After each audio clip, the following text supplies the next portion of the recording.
Bonjour à toutes et tous, je vous laisse vous installer, on va bientôt commencer. Donc bienvenue au Skeptics in the Pub Liège. Pour ceux qui ne connaissent pas encore l'initiative ici, on se réunit tous les deuxièmes vendredis du mois au Cooper Café, qu'on remercie encore chaleureusement. L'objectif ici, c'est vraiment de promouvoir la méthode scientifique, la rationalité, la pensée critique dans des exposés, dans des conférences de vulgarisation scientifique, des exposés qui abordent des sujets de société, etc. Donc voilà, alors c'est pas une initiative qui vient de nous, des Skeptics in the Pub, il en existe beaucoup, hein, en Europe, beaucoup au Royaume-Uni aussi, où est née d'ailleurs l'initiative. Il en existe déjà un à Bruxelles, et alors on est très content de pouvoir emboîter le pas ici à Liège. On a une page Facebook si ça vous intéresse de nous suivre, pour suivre notamment l'agenda des présentations. Alors c'est une initiative bénévole, et pour accueillir au mieux nos intervenants, on vous signale quand même qu'il y a une boîte sur le bar, une boîte de Kellogg's métallique, voilà, cette boîte-là. Donc n'hésitez pas à participer, c'est une participation libre, mais voilà, on vous remercie déjà. Pour ce soir, on accueille Estelle Bonin, qui est neuropsychologue, biologiste et doctorante au sein du Coma Science Group, qui est une équipe de recherche qui est basée au CHU à Liège, une équipe de l'Université de Liège. Et c'est une équipe qui étudie la conscience sous toutes ses formes, du point de vue des neurosciences.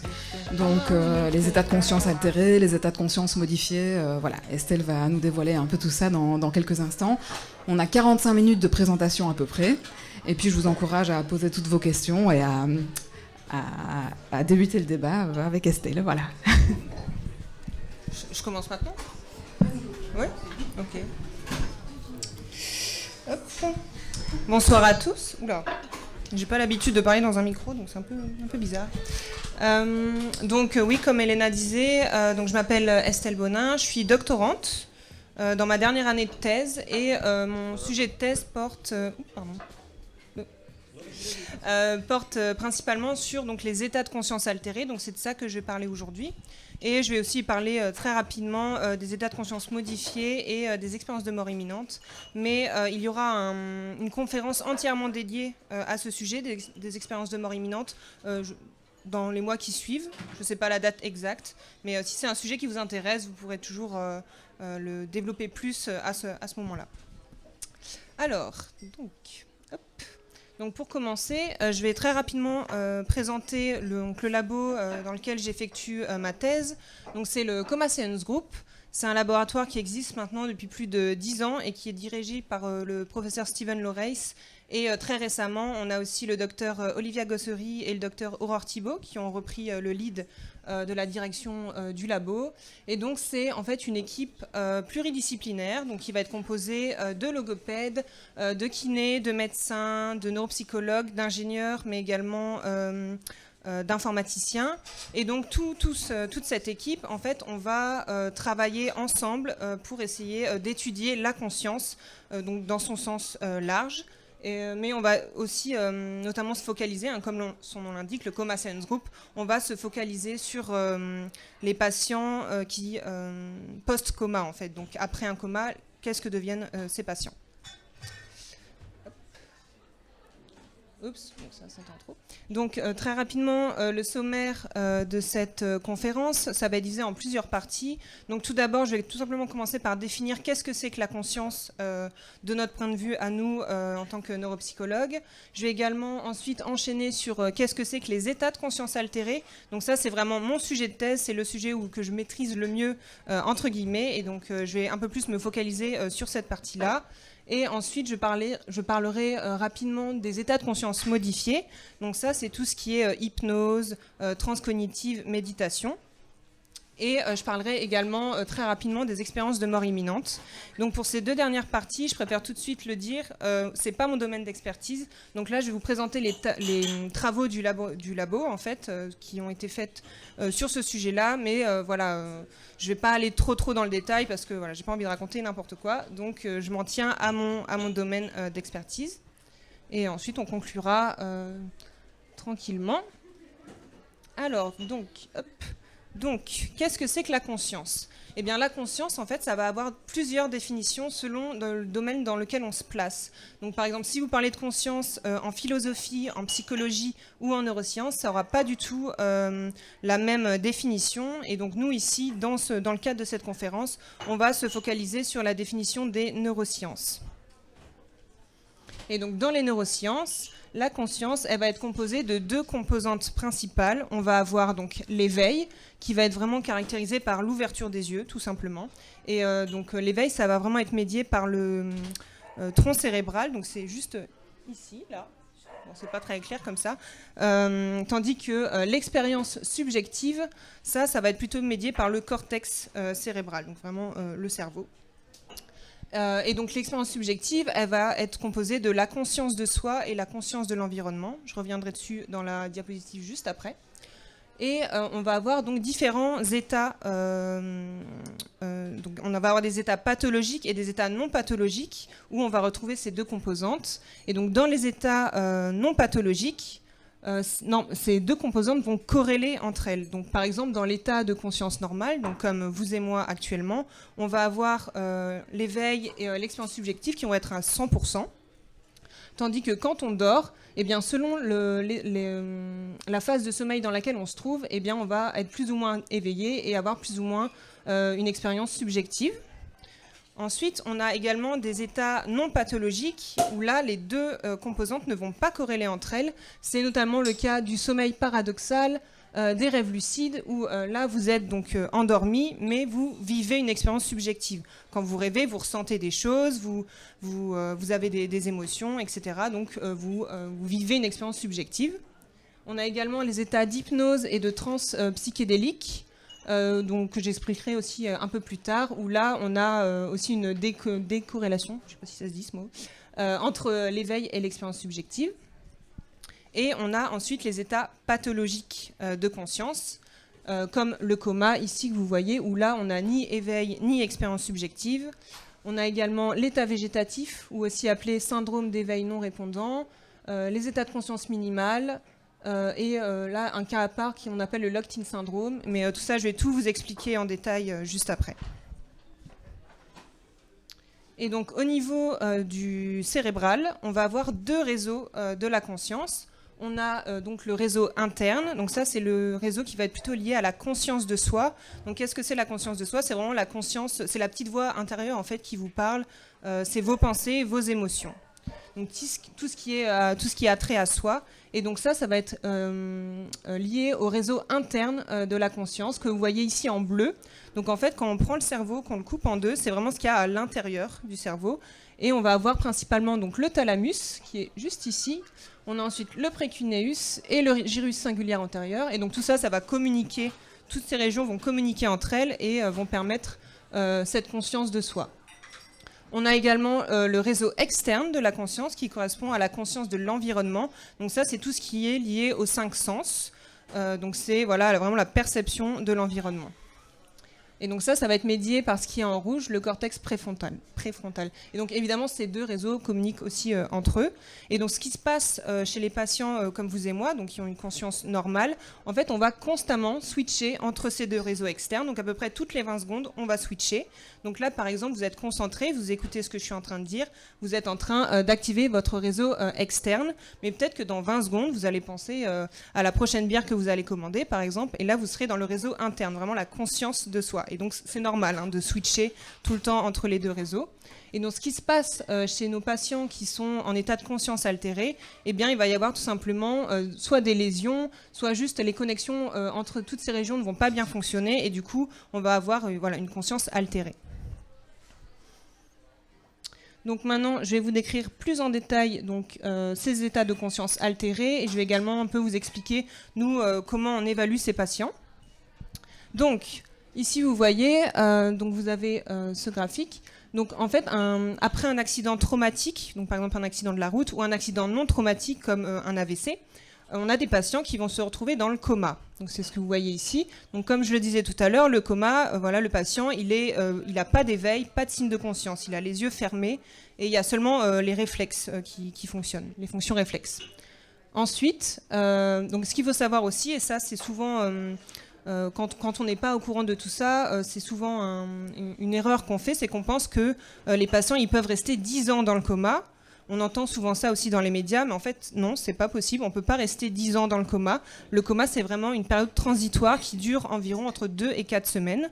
Et en fait, après le coma, les patients ils vont récupérer petit à petit un état de conscience. Et ils vont rester plus ou moins longtemps dans ces différents états de conscience que je vais vous décrire juste maintenant. Et vous avez notamment donc, l'état d'éveil non répondant ou état végétatif, où là, le patient, il va montrer une ouverture des yeux, donc il a des signes d'éveil, mais il n'a pas de signes de conscience. Et donc c'est souvent ça qu'on prend pour un coma, mais c'est pas un coma en fait, c'est vraiment un état où le patient, il a des signes d'éveil, mais pas de signes de conscience. Et il peut rester plus ou moins longtemps dans cet état-là, et ça arrive qu'il reste plusieurs années dans cet état-là. Ensuite, on va avoir l'état de conscience minimal, qui va être lui-même divisé en 2 sous-parties, l'état de conscience minimal moins et l'état de conscience minimal plus.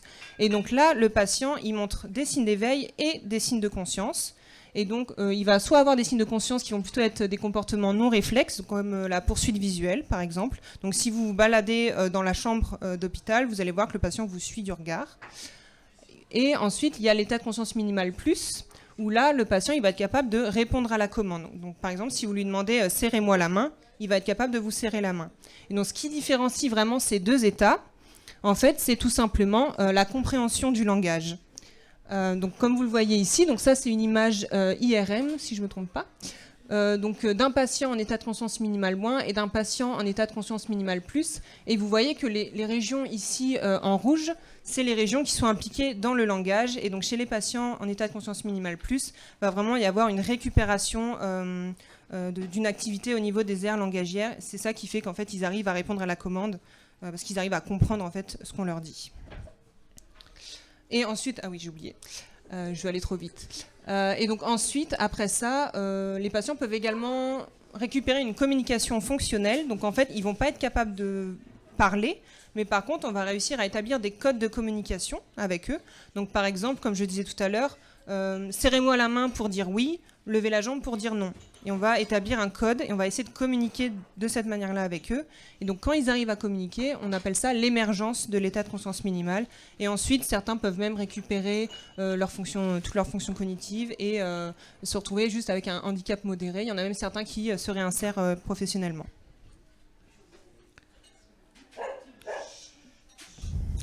Donc comme je le disais, donc, on a tous ces états de conscience qui vont se succéder au fur et à mesure, mais malheureusement, parfois, après un coma, les patients ils vont pas réussir à récupérer et ils vont se retrouver dans ce qu'on appelle un état de mort cérébrale. Et donc, ce qu'il faut savoir, c'est qu'il y a encore pas si longtemps, on parlait plutôt de mort clinique et non de mort cérébrale. Donc ça, c'était avant les années 50. On avait une définition de la mort qui était complètement différente de maintenant. Avant les années 50, on considérait qu'un patient était mort cliniquement quand il était... en fait, on parlait de mort cardio-respiratoire, donc c'est-à-dire que le patient n'était plus capable de respirer, il n'avait plus de respiration et plus de fréquence cardiaque. Et on considérait qu'ils étaient morts cliniquement. Sauf qu'après les années 50, grâce notamment à Björn Ibsen que vous voyez ici, on a pu développer des nouveaux outils de médecine comme la ventilation mécanique. Donc ça, c'est une image du système de ventilation mécanique. Et les défibrillateurs qui ont permis en fait de simuler la respiration et le rythme cardiaque via des outils mécaniques. Et donc ça a permis de maintenir en vie des patients qui normalement seraient morts cliniquement. Et il s'est avéré que même certains patients arrivaient après à récupérer un état. Mais par contre, ils ont aussi constaté que certains patients, même avec la ventilation mécanique, même avec la défibrillation, ils restaient morts. Et en fait, ce qui se passe, c'est que c'est au niveau du cerveau que ça va se jouer. Et c'est au niveau du cerveau qu'il n'y a plus aucune activité, en fait. Quand on regarde au niveau du cerveau, je vais vous montrer une image juste ici, c'est assez flagrant. Donc là, vous voyez, c'est une image de tomographie par émission de positrons. Donc en gros, c'est une technique de neuroimagerie qui permet de mesurer le métabolisme du glucose dans le cerveau. Et ça montre vraiment l'activité cérébrale des patients. Donc là, vous avez une image de quelqu'un qui est en conscience normale, donc comme vous et moi. Et vous voyez bien que tout le cerveau, c'est jaune, voire un petit peu rouge. Donc on voit vraiment qu'il y a une forte consommation de glucose, que l'activité au niveau du cerveau, elle est voilà, normale. Ensuite, vous avez un exemple d'un arrêt cardiaque, donc une mort clinique, où là, vous voyez que même si le patient ne respire plus et le cœur s'est arrêté, on a quand même une consommation minimale de glucose. Alors que par contre, quand on regarde au niveau de la mort cérébrale, là, on n'a plus rien du tout. C'est vraiment le noir total. Les seules petites zones bleues que vous voyez ici, en fait, c'est la captation de glucose résiduelle au niveau de la peau. Voilà, mais il n'y a plus d'activité du tout cérébrale. Et donc souvent, je ne sais pas si vous avez déjà entendu parler de ça, mais les expériences de mort imminente, par exemple, c'est des gens qui, après avoir vécu un accident, ils vont vivre ces expériences de mort imminente et ils vont dire être revenus de la mort. Mais en fait, quand ils parlent de ces expériences-là, ils parlent souvent d'une mort survenue après un arrêt cardiaque. Mais une mort une mort cérébrale, on n'en revient pas, c'est vraiment irréversible et il n'y a jamais personne qui est revenu de cet état de mort cérébrale. Je sais, c'est un peu déprimant, hein, je suis désolée. Ensuite, je vais vous parler d'un autre cas un peu particulier qui est le locked-in syndrome, ou en français syndrome d'enfermement. Donc un des plus connus, un des patients les plus connus qui a été atteint de ce trouble, c'est notamment le professeur Stephen Hawking. Donc en fait, ce trouble-là, il est un peu particulier. Donc c'est un état où le patient va se retrouver il va avoir une paralysie des 4 membres, donc il est incapable de bouger. Et la seule fonction qui va rester, les seuls mouvements qu'il va être capable de faire, c'est au niveau des yeux. Et donc en fait, souvent, ce qui arrive, et c'est pour ça je l'ai mis dans la catégorie des états de conscience altérés, c'est qu'ils vont être mal diagnostiqués, ces patients. Parce que quand on va leur demander de faire, par exemple, des réponses à la commande, serrez-moi la main, etc., ils sont paralysés, donc ils ne peuvent pas le faire. Et donc, ils vont être diagnostiqués, par exemple, en état d'éveil non répondant, alors ces gens-là sont parfaitement conscients. Ils sont juste prisonniers de leur corps, mais ils sont conscients, ils ont les fonctions cognitives qui sont totalement préservées. Et comme vous pouvez le voir ici, donc c'est pas le cerveau de Stephen Hawking, c'est le cerveau d'un autre patient de 13 ans qui était atteint d'un locked-in syndrome. Et donc là, vous avez une image structurelle d'IRM structurelle. Et ce que vous voyez ici en blanc, en fait, c'est l'hémorragie. Donc c'est une hémorragie au niveau du tronc cérébral. Et donc c'est vraiment à ce niveau-là que en fait, c'est au niveau du tronc cérébral qu'il va y avoir des lésions chez ce type de patient. Et c'est ça qui va faire qu'ils vont être paralysés. Mais par contre, quand on regarde au niveau de la consommation de glucose, on voit que c'est totalement préservé, que le cerveau il marche normalement. Donc il faut vraiment faire très attention quand on diagnostique ces patients-là, parce qu'il y a souvent des erreurs de diagnostic et forcément ça entraîne des décisions thérapeutiques qui vont être différentes et qui ne vont pas être adaptées à ces patients. Donc ensuite, on s'est aussi intéressé à la qualité de vie en fait de ces patients, parce qu'on pourrait se dire oh là là, mais c'est terrible d'être dans cette situation. Comment ces gens-là font pour continuer? Et donc du coup, il y a une enquête qui a été faite en 2011 et qui s'est intéressée, qui est directement allée interroger ces patients-là. Ah oui, parce que j'ai pas précisé, mais comme ils sont capables de bouger les yeux. Donc ils sont capables de cligner des yeux, ils sont également capables juste de tout simplement bouger les yeux. Il y a des outils qui ont été développés pour leur permettre de communiquer via ces mouvements-là. Donc il y a des outils notamment via la captation des mouvements oculaires qui permettent à ces patients de parler en fait via des ordinateurs par exemple. Et donc on peut communiquer facilement avec eux. Et donc on leur a demandé d'évaluer leur qualité de vie sur une échelle donc de -5 à +5, où +5 c'est le plus haut niveau de qualité de vie. Et étonnamment, on a quand même beaucoup de patients qui disent avoir une bonne qualité de vie et qui sont heureux de leur vie et qui arrivent quand même à faire des activités et à avoir une certaine autonomie, ce qui est plutôt quelque chose de positif.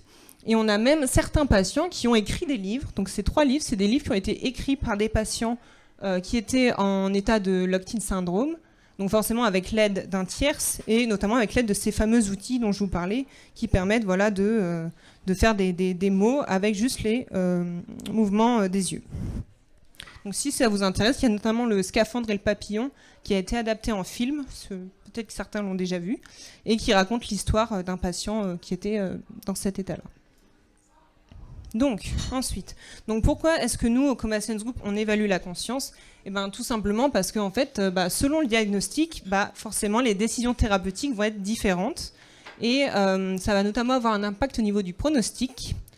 Donc là, vous allez voir, bon, ces figures, elles ne sont pas forcément très visuelles comme ça, mais je vais vous expliquer.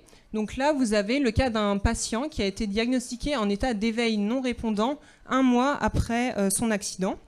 Et donc, vous voyez qu'un patient qui est diagnostiqué en état non répondant un mois après l'accident, eh bien, il va avoir 80% de risque de décès et seulement 20% de chances de récupération.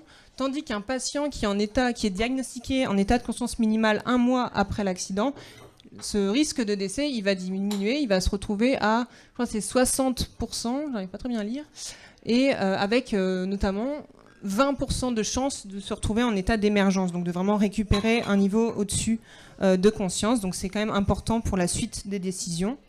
Et comme je vous le disais tout à l'heure, les patients en locked-in syndrome, souvent le diagnostic il met énormément de temps à se faire, ça met jusqu'à 80 jours pour faire vraiment diagnostiquer cet état de locked-in syndrome.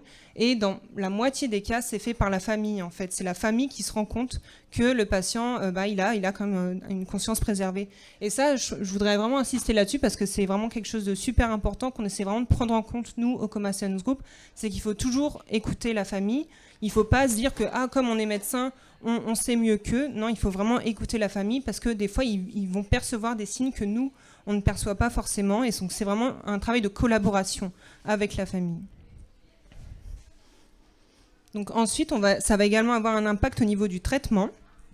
Tout simplement parce que selon si le patient est en état d'éveil non répondant ou en état de conscience minimale, eh bien, les traitements ne vont pas être aussi efficaces.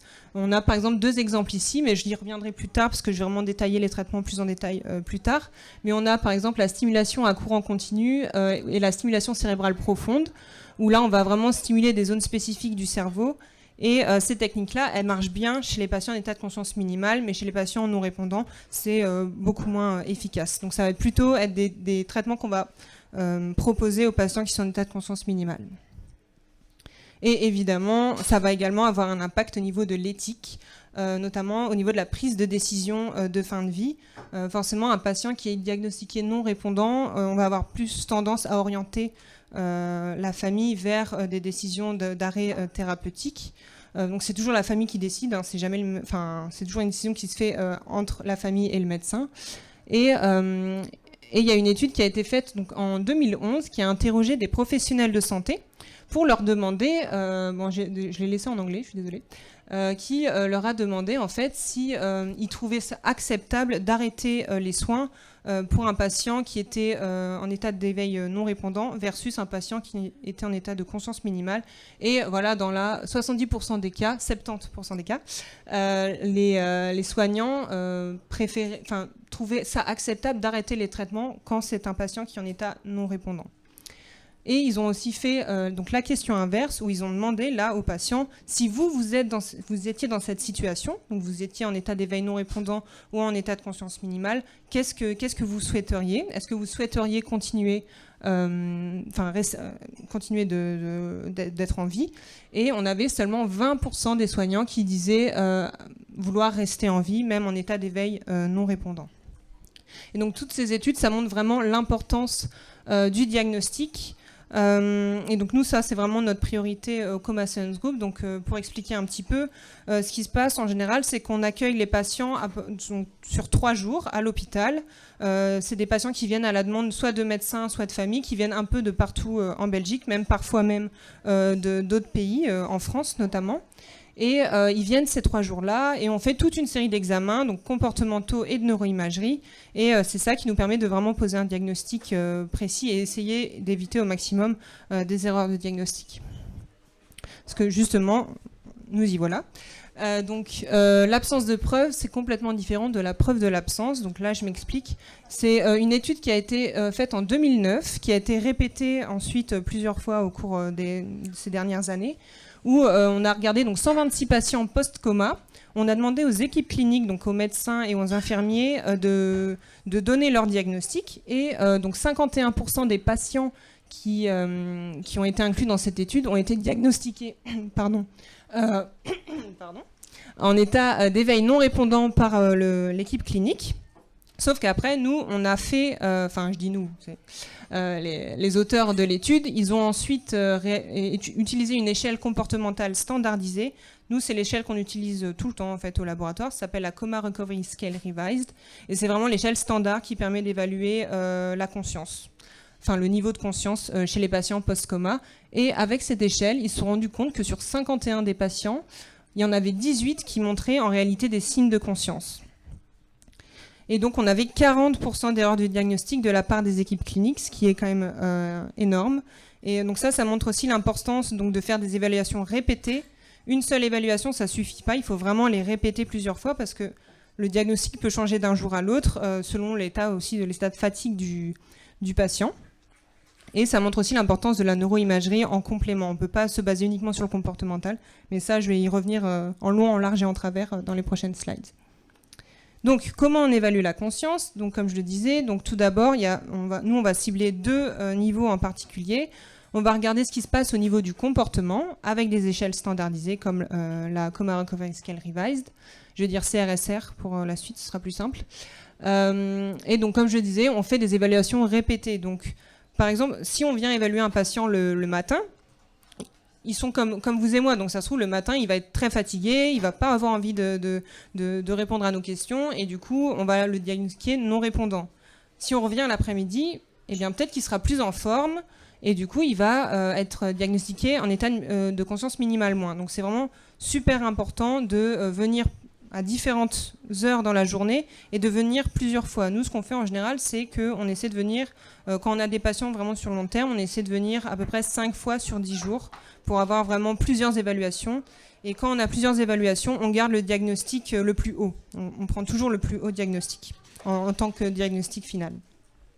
Et donc, en plus du comportemental, on va également regarder ce qui se passe au niveau du cerveau, donc au niveau de la structure cérébrale, mais également au niveau de la fonction cérébrale.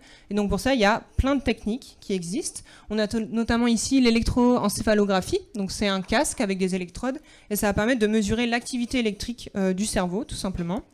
Et on a également ici l'IRM, donc c'est l'imagerie par résonance magnétique. Et ça permet de regarder la structure, mais également la fonction cérébrale. Et on a également la tomographie que je vous ai présentée tout à l'heure qui permet de voir le métabolisme cérébral. Et donc on va avoir des tâches au repos où le patient est juste là et on regarde l'activité au repos. Et on a également des tâches passives et actives, où je reviendrai dessus plus tard, où là on va faire par exemple faire écouter des sons pendant qu'on mesure l'activité du cerveau, ou carrément demander au patient de faire des choses pour voir qu'est-ce qui se passe, quelles sont les aires qui vont être activées. Donc, au niveau du comportemental, il y a une étude qui a été faite en 2017 par une de nos collègues, Sarah Wanez, et qui a voulu voir un peu quels étaient les comportements qui revenaient le plus souvent au niveau comportemental, et quels étaient les signes de conscience les plus fréquents. Et donc, celui qui revient le plus, c'est la réponse à la commande, dont je parlais tout à l'heure. Donc c'est la réponse reproductible à la commande, donc il ne faut pas le faire une fois, il faut vraiment le répéter plusieurs fois, il faut que le patient arrive à le faire à chaque fois. Et ça, c'est un signe qui est lié au diagnostic d'état de conscience minimal plus. Ensuite, on a la fonction et la poursuite visuelle. On a la localisation à la douleur. Donc, par exemple, si je vous pince au niveau de l'ongle, votre réflexe, ça va vraiment... Bon, je ne peux pas trop le faire là. Mais ça va vraiment être de venir au niveau de la zone douloureuse pour m'empêcher de me faire mal. Et ça, c'est un signe de conscience. Le fait de faire ce geste, de venir toucher la zone douloureuse, c'est considéré comme un signe de conscience. Ensuite, on a également la réponse motrice automatique, donc attraper son drap, souvent ils ont des trachéotomies, donc ils vont attraper leur tuyau, ça c'est aussi considéré comme un signe de conscience, d'état de conscience minimal moins. Ensuite, oui, voilà, donc comme je disais, la conscience, c'est pas forcément lié au comportement, donc pour ça je vais vous montrer un exemple. Donc tout d'abord, là je vais vous montrer le cas d'un patient non répondant dit typique. Donc c'est un patient qui comportementalement ne montre pas de signes de conscience, mais des signes d'éveil. Et quand on regarde au niveau de l'imagerie, là je me suis trompée, c'est pas IRM structurel, hein, c'est IRM fonctionnel. Quand on regarde au niveau de la neuroimagerie, pour la tomographie, vous voyez que le cerveau il est tout bleu, donc il y a très très peu de métabolisme glucidique. Ici au niveau de l'IRM, pareil, il n'y a pas du tout d'activation. Ici, ça, l'IRM DTI, c'est pour tenseur de diffusion et ça permet en fait de voir les fibres neuronales. Et vous voyez qu'il y a des fortes lésions à ce niveau-là. Il y a beaucoup de dommages au niveau de ces fibres. Et pour l'IRM fonctionnel, donc ça, c'est la tâche active dont je parlais tout à l'heure. En fait, on demande aux patients de s'imaginer soit en train de jouer au tennis, soit en train de se balader dans sa maison. Et en fait, ça va activer des zones du cerveau différentes. Là, on va plutôt avoir les régions motrices. Et là, on va plutôt avoir les régions impliquées dans l'orientation spatiale. Et donc là, il n'y a rien du tout. Donc c'est vraiment un patient non répondant au niveau comportemental et au niveau de la neuroimagerie. Et là, ce qui se passe en général, c'est qu'il y a une discussion de fin de vie qui est abordée avec la famille. Mais là, vous avez un deuxième cas d'un patient où vous voyez bien qu'au niveau de la neuroimagerie, c'est complètement différent. Vous avez une préservation du métabolisme cérébral. Vous avez également une activation ici des régions. Donc ça, c'est les régions impliquées dans le Default Mode Network, si je ne me trompe pas. Et donc c'est le réseau, en fait, c'est un réseau c'est des régions cérébrales qui vont être actives quand on fait rien, quand on pense à rien, quand on est au repos, c'est ces régions-là qui sont activées. Vous avez également une préservation des fibres neuronales et à la tâche, ça c'est vraiment le plus intéressant, c'est qu'à la tâche active, quand on demande aux patients de s'imaginer en train de jouer au tennis, s'imaginer en train de se balader dans sa maison, eh bien on a une activation des régions impliquées dans ces tâches. Et donc ça, juste en regardant ces images-là, on pourrait penser que c'est un patient qui est en état de conscience minimal, parce qu'il y a une préservation de l'activité cérébrale. Mais quand on regarde ce qui se passe au niveau comportemental, eh bien ce patient il a été diagnostiqué en éveil non répondant. Donc il y a vraiment une grosse différence entre les deux diagnostics. Et donc ça, c'est une nouvelle classification qui a été mise en place très récemment. Et c'est ce qu'on appelle un état de conscience minimal STAR. Donc c'est une petite étoile normalement là. Et du coup, là, ce qu'on va faire pour ce patient-là, on va plutôt lui proposer des traitements, essayer de le stimuler, de stimuler son activité cérébrale pour essayer de favoriser sa récupération. Donc pareil, c'est super, ça montre encore une fois de plus qu'il faut vraiment toujours utiliser le plus d'évaluation possible, neuroimagerie, comportement, pour vraiment avoir un diagnostic fiable. Ensuite, donc, ce qu'il faut savoir aussi, c'est que la conscience, c'est pas tout le cerveau. La conscience, c'est vraiment situé dans des régions spécifiques, comme je le disais tout à l'heure. Et donc là, vous avez un exemple d'une étude qui a été faite une figure d'une étude qui a été faite en 2004. Donc pareil, c'était aussi de la tomographie à émission de positrons. Donc on regarde le métabolisme global, donc dans tout le cerveau, et on voit que donc en situation normale, on est à 100% du métabolisme. En état de mort cérébrale, on est à 0. Ensuite, donc, on a les phases de sommeil lent où on est à peu près à 50% de métabolisme global. Sommeil REM, c'est un peu plus haut. On a l'anesthésie également, où on est beaucoup plus bas, on est à 30-40%. L'éveil, on revient à 100%. Et par contre, là, vous voyez, état d'éveil non répondant, état de conscience minimale, au final, ils sont assez proches. Et il y a à peu près 30-40% de métabolisme global préservé. Et pourtant, il y a vraiment une grosse différence. Ici, ils ont une conscience, alors qu'ici, ils ont seulement des signes d'éveil. Donc, c'est juste pour montrer que voilà, la conscience, elle n'est pas liée à tout le cerveau. Donc, en effet, la conscience, en fait, elle va être, je ne sais pas si vous voyez là. La conscience, en fait, elle va être médiée donc par des régions. Par les régions fronto-pariétales. Donc vous voyez ici, c'est des images IRM qui ont été faites chez des patients en état de conscience minimale et un patient en état d'éveil non répondant. Et donc ce que vous voyez en bleu, ce sont les régions hypométaboliques. Donc qu'est-ce que ça veut dire ? En fait, c'est les régions où il y a très très peu de consommation de glucose. Donc c'est les régions lésées, entre guillemets. Et donc vous voyez que chez les patients non répondants, on va vraiment avoir un hypométabolisme global bilatéral, donc c'est-à-dire les deux hémisphères qui vont être hypométaboliques. Tandis que chez les patients en état de conscience minimale, on voit qu'ici, en rouge, c'est les régions préservées. Donc on a ici le cervelet et on a également donc, les régions fronto-pariétales et un peu aussi temporales. Et donc c'est ces régions-là qui vont vraiment être impliquées dans le réseau externe de la conscience. Ensuite, donc, il y a aussi autre chose qui va rentrer en compte. C'est comme je disais aussi plus haut, il ne suffit pas que ces régions soient préservées, il faut que ces régions communiquent entre elles. Donc ce qui va être aussi super important pour la conscience, c'est les connexions thalamo-corticales. Donc thalamo, c'est pour le thalamus, donc qui est juste ici. Et donc le thalamus, il va communiquer avec les régions du cerveau, et notamment les régions fronto-pariétales. Et donc chez les patients qui ont une altération de cette communication et de ces axones en fait, qui vont permettre cette communication, eh bien, ils vont avoir une conscience également altérée. Ensuite, donc là, je vais vous parler d'un outil un peu particulier qui s'appelle, donc c'est un outil interface cerveau-ordinateur. Donc, je vous avais parlé tout à l'heure des tâches actives tennis-navigation. Donc, en fait, on va utiliser, donc chez les patients qui arrivent à faire ce type de tâches, on va utiliser ces tâches pour établir un code de communication.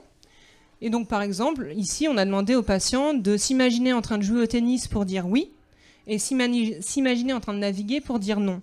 Et on va lui poser des questions. Et on va regarder, selon les régions en fait, qui vont être activées au moment de la question, est-ce qu'il répond oui, est-ce qu'il répond non. Et donc c'est des patients qui sont non répondants comportementalement. Hein. Et donc on a fait ça, donc c'est vraiment c'est des études, hein. Donc il faut toujours garder en tête que ce sont des études, donc c'est vraiment en cours. Et là, ça a été fait chez un patient. Et je vais vous montrer les résultats. Donc on lui a posé 6 questions et on voit que sur les 5 premières questions, eh bien, il arrive à répondre. Surtout, c'est vraiment très flagrant sur la question 1 où on voit vraiment qu'il répond oui. Parce qu'il y a vraiment le rouge voilà, qui est très, très, très haut. Par contre, vers la fin, il répond un peu moins bien, sûrement la fatigue. Et là, on n'a pas regardé la précision des questions. Donc on ne sait pas si c'est juste, si c'est correct ou non. Mais en tout cas, il arrive à faire la tâche. Et donc ça, c'est des études qui sont vraiment intéressantes à développer. Et nous, quand on fait nos batteries d'examen, on fait tout le temps cette tâche-là pour vraiment voir si on détecte quelque chose chez nos patients. Ensuite, donc maintenant, je vais vous parler un peu plus des traitements. Donc, je vais commencer par les traitements pharmacologiques. Donc là encore, c'est toujours tout ce que je vais vous présenter, c'est en cours d'étude. Donc, c'est pas quelque chose qui est vraiment proposé cliniquement, mais c'est en cours d'étude. Donc on a le zolpidem, donc peut-être que certains d'entre vous connaissent déjà. En fait, le zolpidem, à la base, c'est un somnifère. Donc c'est utilisé pour dormir. Mais on a remarqué dans certaines études qu'en fait, chez certains patients, donc c'est vraiment une très très faible partie de la population, seulement 5%, eh bien, il y avait un effet complètement inverse. Et il y a certains patients donc non répondants qui prennent le zolpidem et qui vont récupérer un niveau de conscience. Et il y a même vraiment des résultats hyper impressionnants de patients qui arrivent de nouveau à parler, à marcher, juste en prenant le zolpidem. Le seul problème, c'est que c'est un effet qui a très courte durée. Donc dès qu'ils arrêtent de prendre le zolpidem, dès que l'effet ne fonctionne plus, ils reviennent dans leur état de base en fait.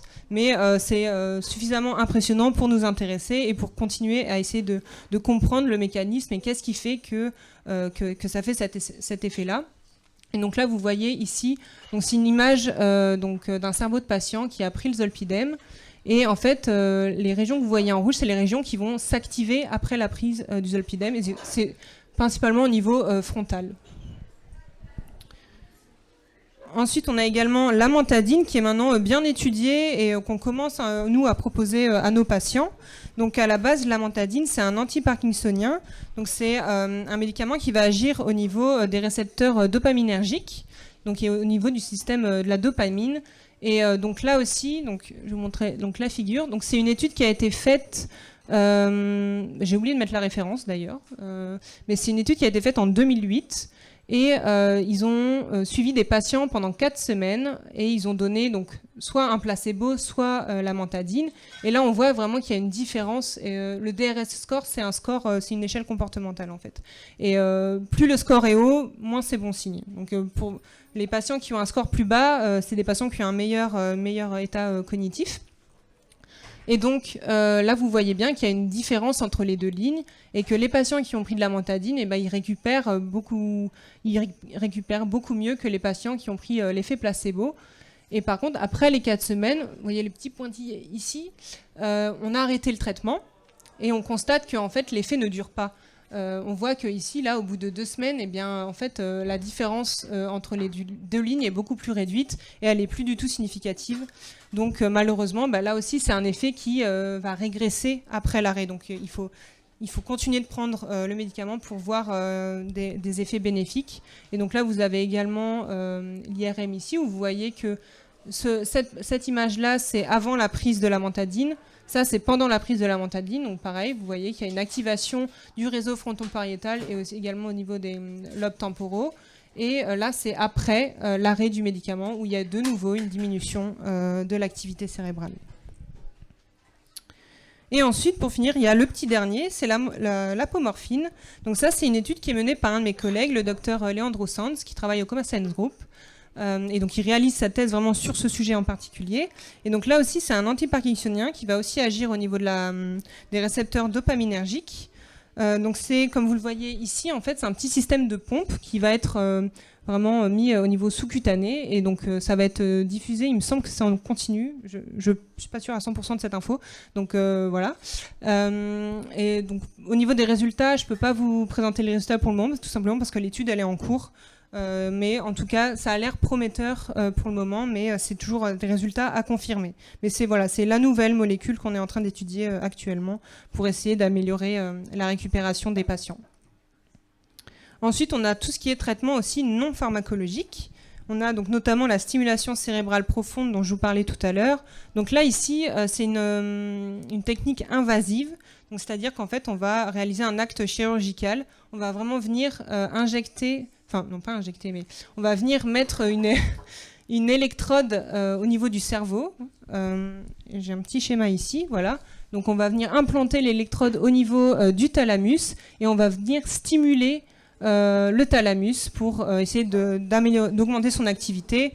Et donc dans cette étude, ils ont fait ça chez un patient et ils ont pu constater qu'il avait une récupération également de la conscience avec notamment, comme on vient stimuler le thalamus, ça va également permettre d'améliorer la connexion thalamo-corticale dont je vous parlais tout à l'heure. Mais voilà, le principal problème de cette technique, c'est que c'est invasif et qu'il faut réaliser un acte chirurgical et c'est quand même assez lourd, surtout pour ces patients qui sont quand même très fragiles. On a également la stimulation transcrânienne électrique. Donc là, cette fois-ci, c'est une technique non invasive où on va mettre en fait 2 petites électrodes.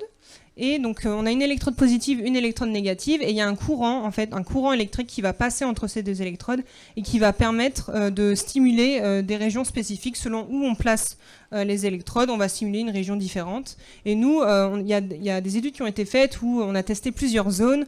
On a testé la zone du précuneus, on a testé la région frontopariétale. Et ce qui ressort de ces études-là, c'est que c'est la région frontopariétale qui montre les meilleurs résultats. Et donc là, pareil, en fait, c'est toujours un peu tout le temps le même problème, c'est que c'est souvent des effets transitoires. Dès qu'on arrête les traitements, eh bien, les patients ils retrouvent leur état habituel, j'ai envie de dire. Et donc pour cette étude, comme c'est marqué ici, il y avait 43% de répondeurs parmi les patients qu'ils ont testés.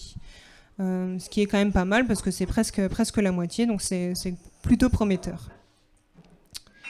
Voilà, donc maintenant je vais passer à la dernière partie. Donc là je vais aller un peu plus vite sur cette partie-là parce que je crois que j'ai déjà beaucoup parlé. Oui.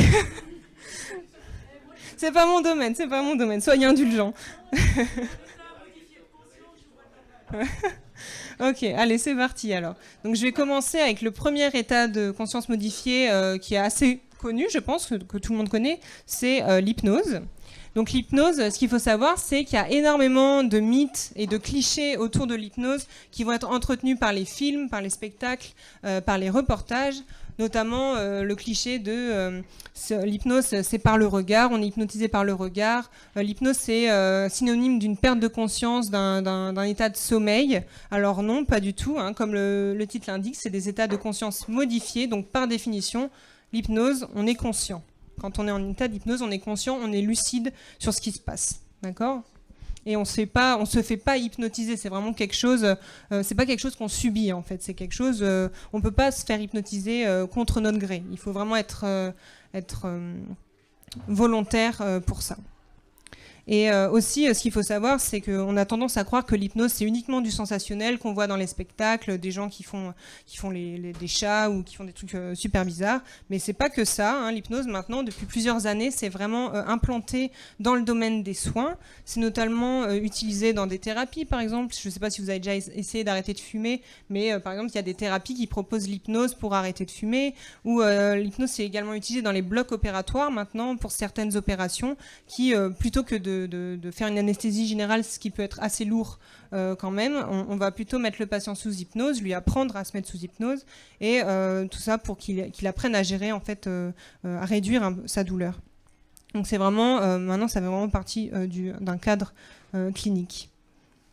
Donc pour ce qui est de la définition de l'hypnose, donc l'hypnose c'est un état de conscience qui implique une attention focalisée, ainsi qu'une diminution de la conscience périphérique qui est caractérisée par une augmentation de la capacité à répondre aux suggestions. Il y a également donc une diminution du jugement critique pendant l'hypnose. Donc en fait c'est ça qui se passe, c'est que si vous faites ça avec un thérapeute ou pendant un spectacle, le fait que vous entriez en état d'hypnose, vous allez avoir cette diminution du jugement critique, ce qui fait que vous allez être plus apte à répondre aux suggestions que la personne va vous proposer. Mais moi, par exemple, pour partager une expérience personnelle, ça m'est arrivé de me faire hypnotiser pendant un spectacle, et il me proposait de faire des choses, comme par exemple imiter le chat, et je le faisais parce que j'étais OK avec le fait de le faire, et du coup, je le laissais faire et j'acceptais les suggestions qu'il me proposait. Mais à un moment donné, il m'a proposé des choses que j'avais pas spécialement envie de faire. Je les ai pas fait. C'est vraiment, on a le contrôle quand on est sous hypnose. Il faut vraiment pas oublier ça. Ce qu'il faut savoir également, c'est que l'hypnose, c'est un talent inné qu'on a tous. On est tous capables d'entrer en hypnose. Donc on va avoir certaines personnes qui vont être plus ou moins sceptiques et qui vont avoir peur aussi. Et donc forcément, si on a peur, on va pas rentrer en hypnose. Mais si, oui. J'en parle après. Voilà. C'est juste la slide juste après. Et donc justement, donc par rapport à l'auto-hypnose, en fait, ce qu'il faut savoir, c'est que c'est nous-mêmes qui nous mettons en hypnose. Le thérapeute ou l'hypnotiseur de spectacle, il va vous aider à ça, mais en vrai, c'est vous qui acceptez de vous mettre en hypnose. Et donc via l'hypnose, vous pouvez également revivre des événements. Ça va être notamment utilisé par exemple dans les thérapies pour le syndrome du stress post-traumatique, pour essayer voilà, les patients vont revivre ces expériences-là. Donc on est à la fois acteur et observateur. Acteur parce que c'est nous qui nous mettons en hypnose. Et donc voilà, justement, l'auto-hypnose. Donc il y a une étude qui a été faite en 2015 par une de nos collègues, Audrey Van-Anodoys. Et donc Audrey Van-Anodoys, donc c'est une docteure qui travaille principalement sur la douleur, donc au service algologie du CHU. Et dans cette étude-là, ils ont comparé en fait justement l'auto-hypnose avec d'autres types de prise en charge classiques, donc pharmacologiques par exemple. Et ils ont en fait appris à un certain nombre de patients à se mettre en auto-hypnose. Donc ça marche pas dès la première séance. Il faut faire plusieurs séances pour s'entraîner, en fait, à entraîner son cerveau à rentrer en auto-hypnose. Et ils ont comparé l'efficacité. Et ils ont constaté que c'était plutôt efficace, en fait. Ça marchait plutôt bien et que l'intérêt coût-bénéfice était aussi très intéressant parce que, comme je le disais tout à l'heure, il n'y a pas besoin d'anesthésier de manière faire une anesthésie générale chez ces patients-là. Ils arrivent eux-mêmes à gérer leur douleur. Alors après, attention, c'est pas non plus une solution miracle. Ça aide à diminuer la douleur, mais ça va pas arrêter la douleur. Il faut quand même toujours faire attention et toujours être suivi médicalement quand on a des fortes douleurs, surtout, par exemple, je pense notamment aux patients des services d'oncologie, par exemple, qui peuvent utiliser ces techniques-là, mais ça ne va pas guérir leur cancer et ça ne va pas arrêter la douleur. Ça aide à la diminuer, à diminuer l'intensité. Et donc avec ça, forcément, ça va également permettre d'améliorer la qualité de vie de ces patients-là. Et donc, ce qu'ils ont constaté dans cette étude aussi, c'est que les effets bénéfiques qui étaient observés, ils étaient observés dès 6 séances. Voilà. Donc à partir de 6 séances, ça commençait vraiment à être efficace. Ensuite, donc, je vais vous parler très très rapidement de la méditation. Donc la méditation, donc il y a différents types de méditation. Ici, nous, dans les études qui ont été faites actuellement en neurosciences sur la méditation, c'est plutôt sur la méditation dite pleine conscience. Donc, qu'est-ce que c'est la méditation pleine conscience? C'est une méditation où, en fait, on va avoir une attention sans jugement qui va être portée sur l'expérience du moment présent. Donc, on va avoir une augmentation de l'attention focalisée, augmentation de la gestion libre, régulation des émotions, et avec notamment une diminution du stress. Une augmentation de la conscience du corps, donc on va être beaucoup plus focalisé sur nos sensations corporelles et beaucoup moins sur notre conscience, la conscience du soi. Ensuite, maintenant, je vais vous parler d'un autre sujet qui est très très nouveau également dans les neurosciences, c'est la transcognitive. Donc la transcognitive, c'est un état de conscience modifié, auto-induit et volontaire.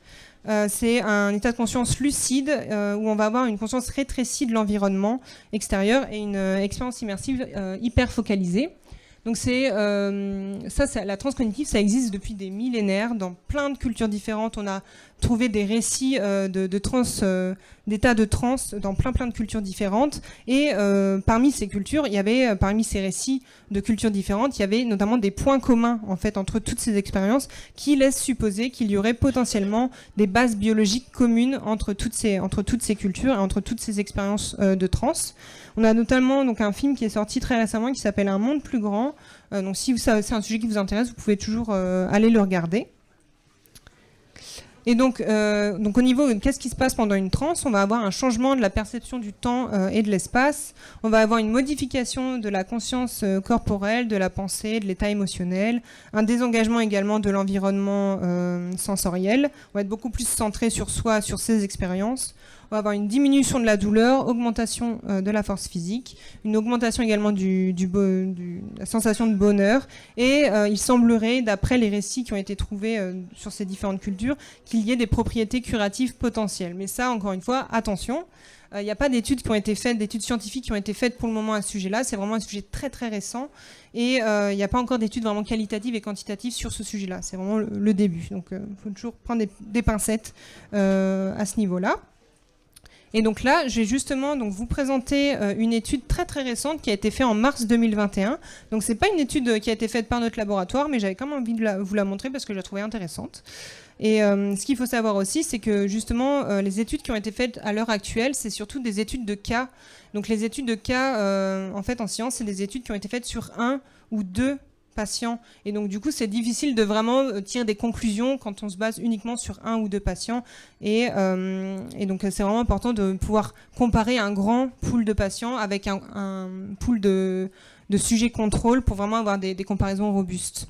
Et donc, c'est le cas ici dans cette étude où, en fait, ils ont inclus 48 patients en tout, qu'ils ont divisé en 2 groupes. Donc, il y avait le groupe contrôle, donc avec 24 participants, et le groupe de trans, où il y avait également 24 participants. Et dans le groupe de trans, c'était des gens qui en faisaient depuis longtemps. C'était vraiment des gens aguerris, qui savent se mettre en transe. Tandis que le groupe contrôle, c'était des gens comme moi, par exemple, où je ne sais pas du tout me mettre en transe, et c'était des gens qui ne maîtrisaient pas cette technique-là. Et donc, ils ont fait, en fait, ils ont mesuré l'activité électrique de ces groupes de patients, enfin de participants, via l'électroencéphalographie. Donc, c'est le fameux casque avec les électrodes dont je vous ai parlé tout à l'heure. Et donc là, ils ont réalisé plusieurs choses. Donc, ils ont mesuré l'activité électrique du cerveau dans 3 conditions différentes. Au repos, donc il ne se passait rien du tout, c'était vraiment la condition contrôle.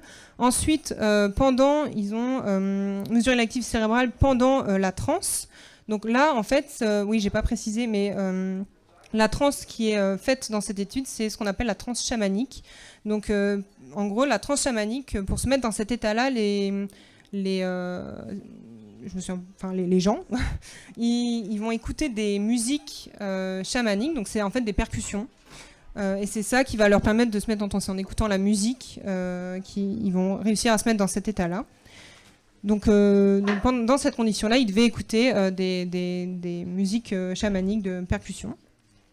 Et ensuite, on avait également une autre condition contrôle où là, les 2 groupes devaient écouter de la musique classique. Donc normalement, quand on écoute de la musique classique, on n'est pas censé se mettre en transe chamanique. Et donc, après ça, ils ont également complété un questionnaire qui s'appelle le questionnaire OAV. Alors, je ne me souviens plus de la signification de l'acronyme. Mais en gros, c'est un questionnaire qui permet d'évaluer le contenu de la conscience. Donc, c'est une liste de 66 items. Et donc, on a, par exemple... on va avoir toute une liste d'événements qui ont été rapportés, notamment dans les récits et dans la littérature, qui vont être combinés ici dans ce questionnaire et qui vont permettre de voir qu'est-ce que les participants ont vécu pendant cet état, pendant ces différentes conditions. Et on a par exemple la décorporation, donc c'est la sensation de sortie de corps qui revient souvent. On a je n'ai plus le terme en français, mais les hallucinations visuelles et tout ce genre de choses.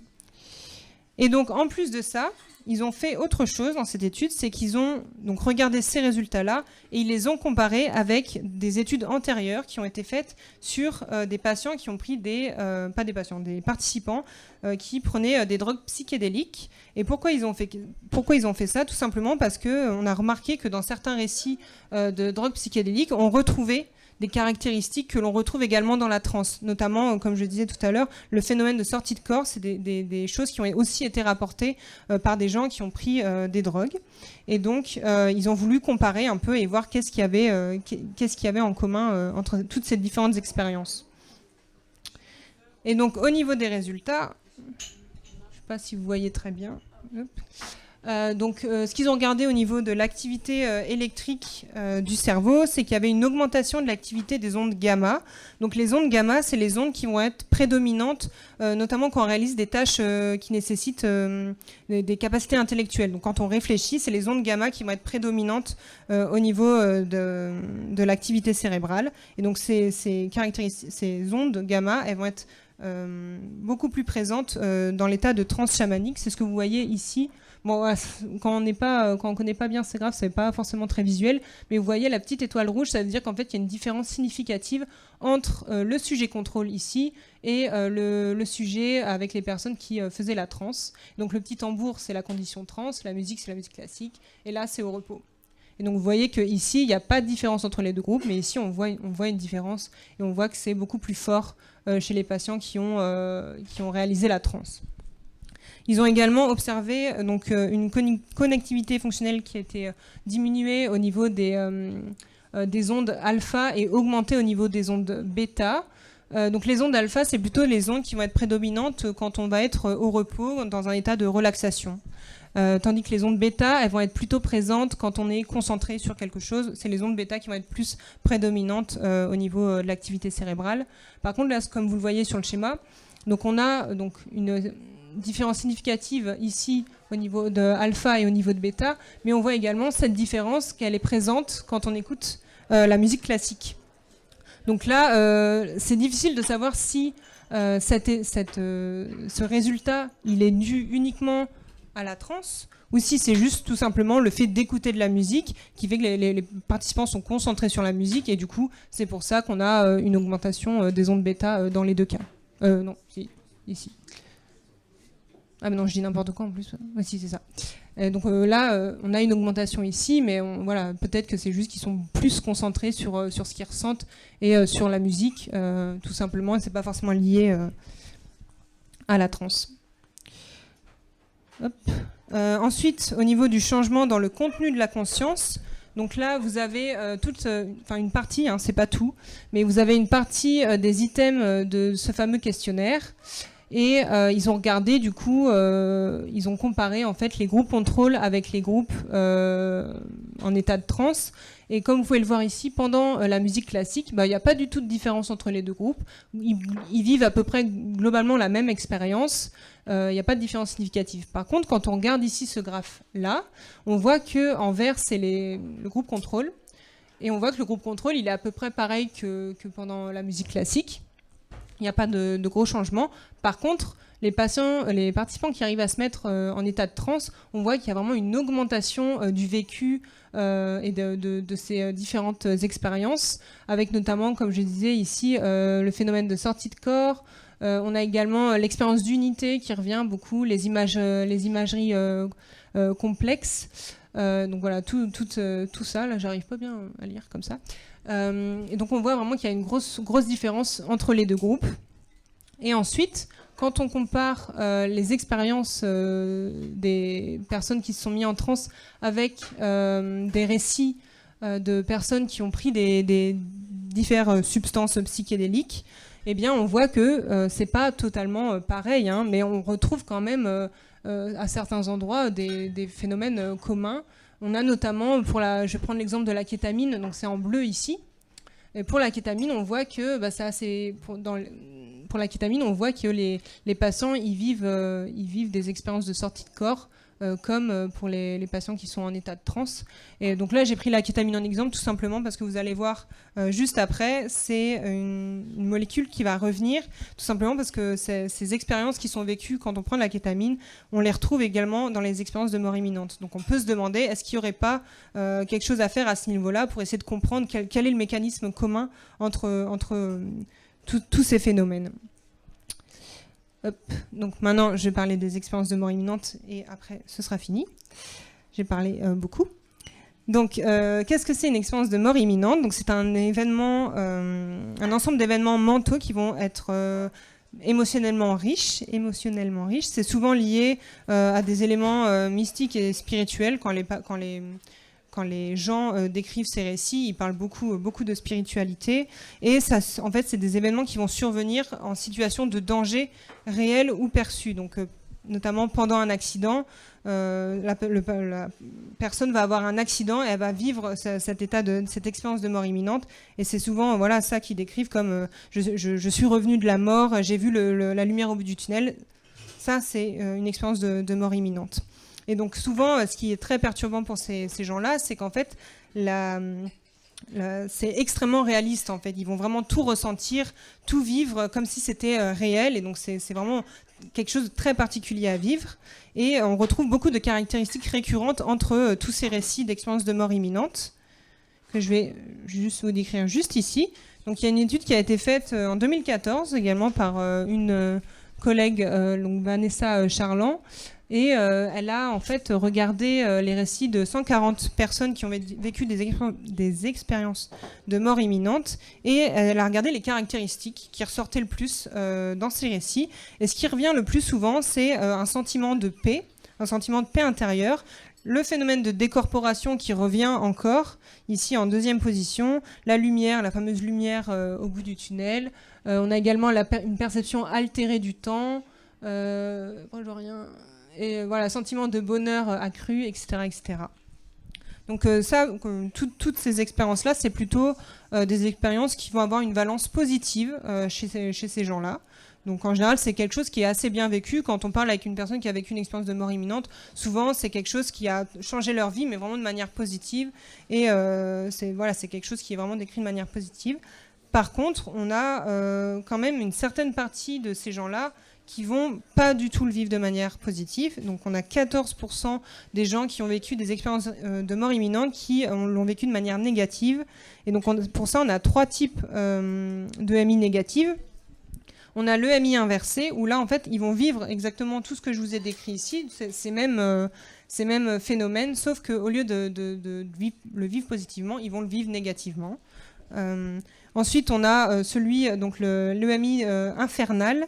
Donc ça, c'est assez terrible. Hein. Les gens qui vivent ça, ça a vraiment un gros impact après sur leur vie et sur leur psychologie après ça, parce qu'en fait, ils vont vraiment avoir une vision quand on les écoute, une vision de l'enfer. Donc c'est vraiment des images très cauchemardesques et c'est un événement très traumatisant pour ces gens-là et c'est vraiment très difficile pour eux de se reconstruire après ce genre d'expérience de mort imminente. Et on a également les expériences de vide, où là, en fait, tout simplement, ils n'observent aucun de ces phénomènes-là, c'est vraiment juste le néant. Et voilà, c'est uniquement le néant, et c'est aussi, je pense que vous pouvez l'imaginer, assez traumatisant à vivre. Donc voilà, c'est très compliqué pour ces gens-là. Et donc là, je vais vous parler d'une étude qui a été réalisée par Charlotte Martial et Elena Cassol, qui sont juste ici. Donc si vous avez des questions à leur poser... Elles sont là. Et donc c'est une étude qui a été réalisée où elles ont en fait développé avec des collègues une méthode pour analyser la similarité sémantique des récits. Donc qu'est-ce que ça veut dire ? En fait, ils ont pris des récits d'expériences de mort imminente qu'ils ont comparés avec des récits de personnes ayant pris à nouveau des psychédéliques, et ils ont regardé s'il y avait des mots en commun. Donc ils ont regardé la similitude entre les mots. Et en plus de ça, ils ont également regardé l'association entre ces mots-là. Donc par exemple, entre un récit de quelqu'un qui a pris de la kétamine et un récit de quelqu'un qui a pris de la MD, par exemple, eh bien, on va retrouver le mot peur. Donc il y a une similarité au niveau du mot, mais par contre, pour le contexte, on ne sait pas vraiment si c'est similaire. Donc il faut vraiment regarder les mots qui sont associés à ce mot-là.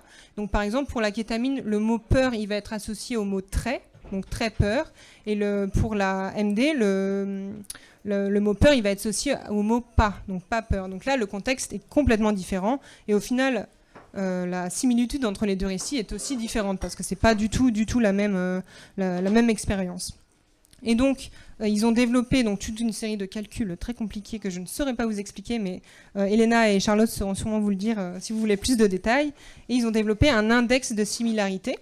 Donc il va de 0 à 1, donc 0 c'est pas du tout de similitude, et 1 c'est 100% similaire, donc ça c'est quand on corrèle un récit avec ce même récit, le même récit. Et donc ils ont regardé donc, 625 rapports écrits d'expériences de mort imminente qu'ils ont comparés avec 15 000 écrits de drogues psychédéliques. Et ils ont testé comme ça, donc ils ont pris des récits de 165 substances actives, donc substances psychédéliques. Et donc c'est tous les petits points en fait que vous voyez ici sur ce graphe. Donc ça c'est toutes les substances psychédéliques qui ont été testées. Il y en a beaucoup. Et du coup, donc vous voyez là les petits les schémas que vous voyez ici, en fait c'est juste des zooms de ces parties-là. Donc là c'est les 20 dernières substances qui ont le moins de similarité avec les expériences de mort imminente. Et là c'est ceux qui ont le plus de similarité. Et qui est-ce qu'on retrouve en pole position ? Eh bien c'est la kétamine. Donc c'est la kétamine qui semble montrer le plus de similarité avec les expériences de mort imminente. Et donc les couleurs que vous voyez ici, c'est les classes à laquelle appartiennent ces drogues. Et donc la kétamine fait partie de la classe dissociative. Et on a également beaucoup de molécules sérotoninergiques en violet que vous voyez ici. Et donc ça, c'est des molécules qui vont vraiment agir au niveau des récepteurs de la sérotonine. Donc voilà, c'est ces classes-là qui reviennent le plus. Et donc ça, c'est intéressant pour la recherche, tout simplement, parce que ça va nous permettre de trouver, peut-être de créer un modèle qui permettrait de simuler en fait ces expériences de mort imminente, et ça nous permettrait d'essayer d'étudier plus en profondeur ces mécanismes, parce que comme vous vous en doutez, étudier les expériences de mort imminente, c'est très compliqué, parce qu'on peut pas en créer comme ça en laboratoire, c'est pas possible. Donc il faut trouver des techniques pour essayer de modéliser ou de simuler ce genre d'expérience pour essayer de comprendre quelles sont les bases neurobiologiques derrière tout ça, et la kétamine pourrait être une solution pour ces études-là. Pardon ? Non, kétamine. La kétamine, c'est utilisé notamment comme anesthésiant. Voilà. Pour chevaux, oui. Donc c'est assez puissant. Donc maintenant il est temps pour moi de conclure. Alors qu'est-ce qu'on peut retenir de tout ça ? Donc tout d'abord, tout simplement que quand on parle de mort clinique, la mort clinique c'est très différent de la mort cérébrale. On le sait maintenant que la mort cérébrale c'est vraiment l'arrêt du cerveau. Et ensuite, à retenir aussi, c'est que la conscience, elle est composée de deux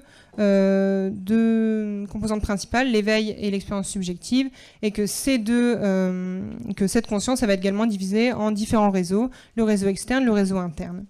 Une chose aussi importante à noter, c'est les erreurs de diagnostic, qui vont être dues notamment à des limitations physiques, donc c'est motrice, mais pas que, ça peut être aussi des limitations, voilà, si le patient il est aveugle, si le patient il est sourd, eh bien il va pas pouvoir faire les échelles comportementales qu'on propose, et du coup ça va également biaiser le résultat et le diagnostic. Donc toujours très important de répéter les évaluations et de toujours coupler tout ça avec de la neuroimagerie. Ça, c'est vraiment très important. Et comme on a pu le voir, la neuroimagerie, ça permet de sonder la conscience indépendamment du corps. Et ça va être tout aussi utile pour les états de conscience altérés, mais également pour étudier les états de conscience modifiés. Voilà, donc merci à tous pour votre attention. J'espère que c'était pas trop long et que c'était assez clair. Donc si vous avez des questions, n'hésitez surtout pas, je peux vous passer le micro. Bon, merci Estelle, parce que je pense que tu le sais, il y a aussi des neuroscientifiques dans la salle et on est très fiers de toi. Je pense qu'on n'est pas, voilà, nous on n'est pas dans la même équipe que toi, mais encore plus chapeau parce que du coup on n'a pas l'habitude d'entendre parler de ça aussi et merci, c'était super. Merci. Et j'avais une question un peu naïve aussi. Tu vois, quand les gens du coup ont des capacités cognitives limitées ou par exemple comme tu le dis ont du mal avec l'audition, etc., mais aussi les hémiplégies motrices, etc. Comment vous, quand vous les évaluez, vous palliez du coup à tout ça, parce que j'imagine que vous n'allez pas sortir un eye tracker direct. Et du coup, je me demandais d'un point de vue cognitif comment vous faisiez pour éviter tous ces petits biais à chaque fois. Ça, je peux expliquer globalement comment ça se passe en général. Donc, comme je le disais, on reçoit des patients souvent. Il y a deux parties dans notre travail clinique. Il y a la partie où les patients vont venir pour 3 jours d'évaluation et où on fait tous nos examens. Et il y a la partie plus en collaboration avec les soins intensifs, où là, c'est des patients en stade aigu, donc ils viennent d'avoir un accident, et eux, on les suit un peu plus sur le long terme. Donc c'est plutôt, ils sont directement au CHU, donc on vient les voir très très régulièrement. Et donc en fait déjà la première chose qu'on fait quand on voit un patient, c'est qu'on regarde son dossier médical et on regarde justement s'il y a des soupçons de cécité par exemple ou de surdité, s'il y a une hémiplégie, eh bien on va regarder de quel côté est l'hémiplégie et on va essayer de stimuler plutôt, d'utiliser plutôt les membres qui fonctionnent bien. Notamment, je parlais tout à l'heure de la collaboration avec la famille. Ça, c'est super important parce que, par exemple, quand on a la chance de pouvoir avoir la famille qui est là avec le patient, souvent on leur demande quelle commande il fait le mieux, quel membre il va le mieux bouger. Comme ça, on utilise vraiment au maximum les capacités du patient.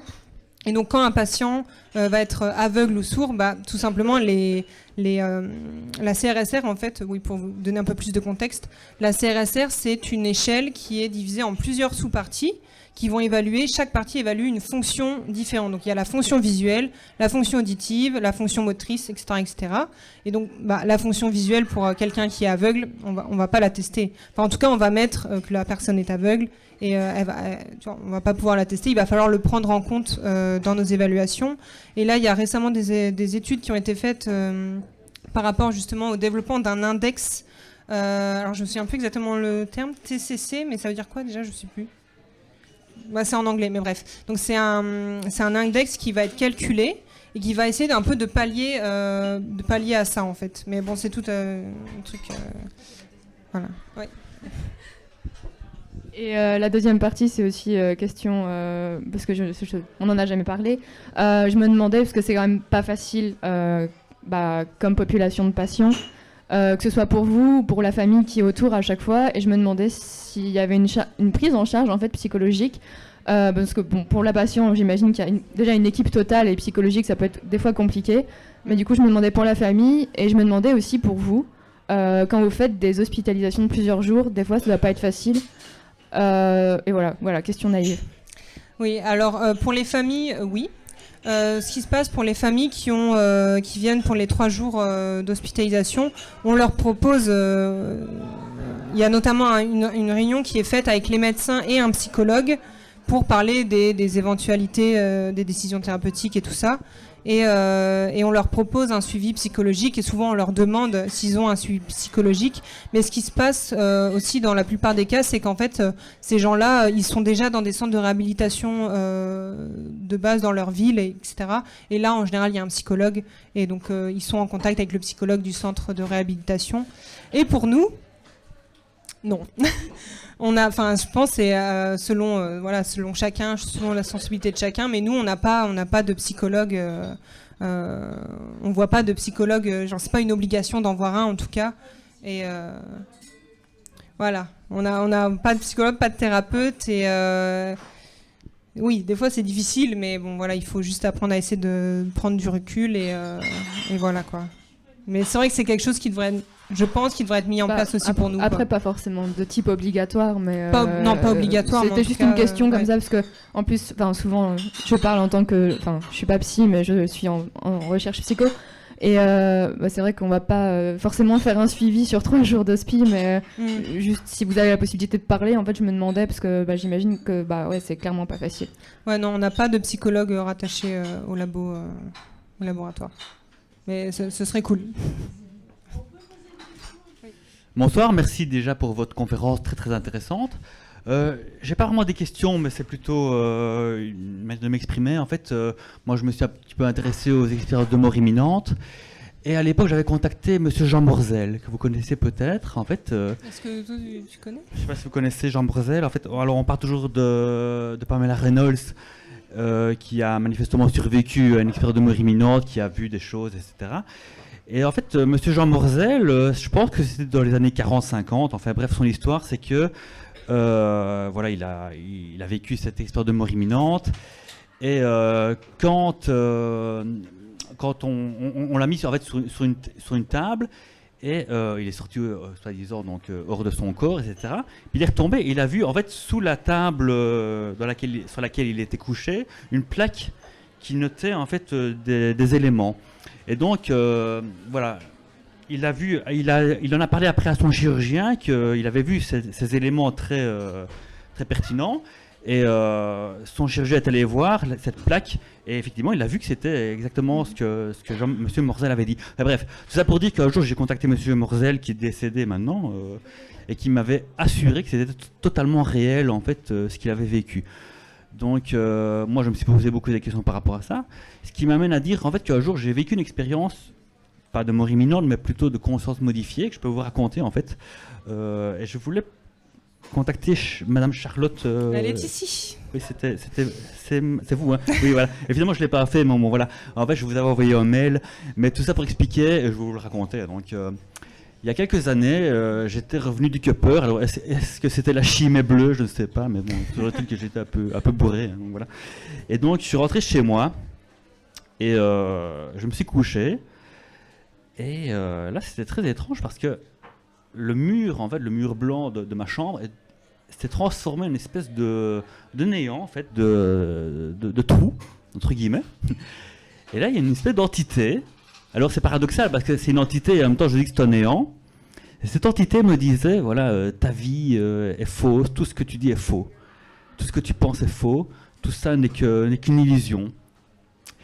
Et alors je me battais contre cette entité et je me disais non, arrête, tu ne peux pas me dire ça, alors je fais des choses, je fais un peu de musique, etc. Ah oui, non, mais ça c'est futile, qu'elle me répondait. Et je me suis battu contre cette entité et puis tout ça a disparu.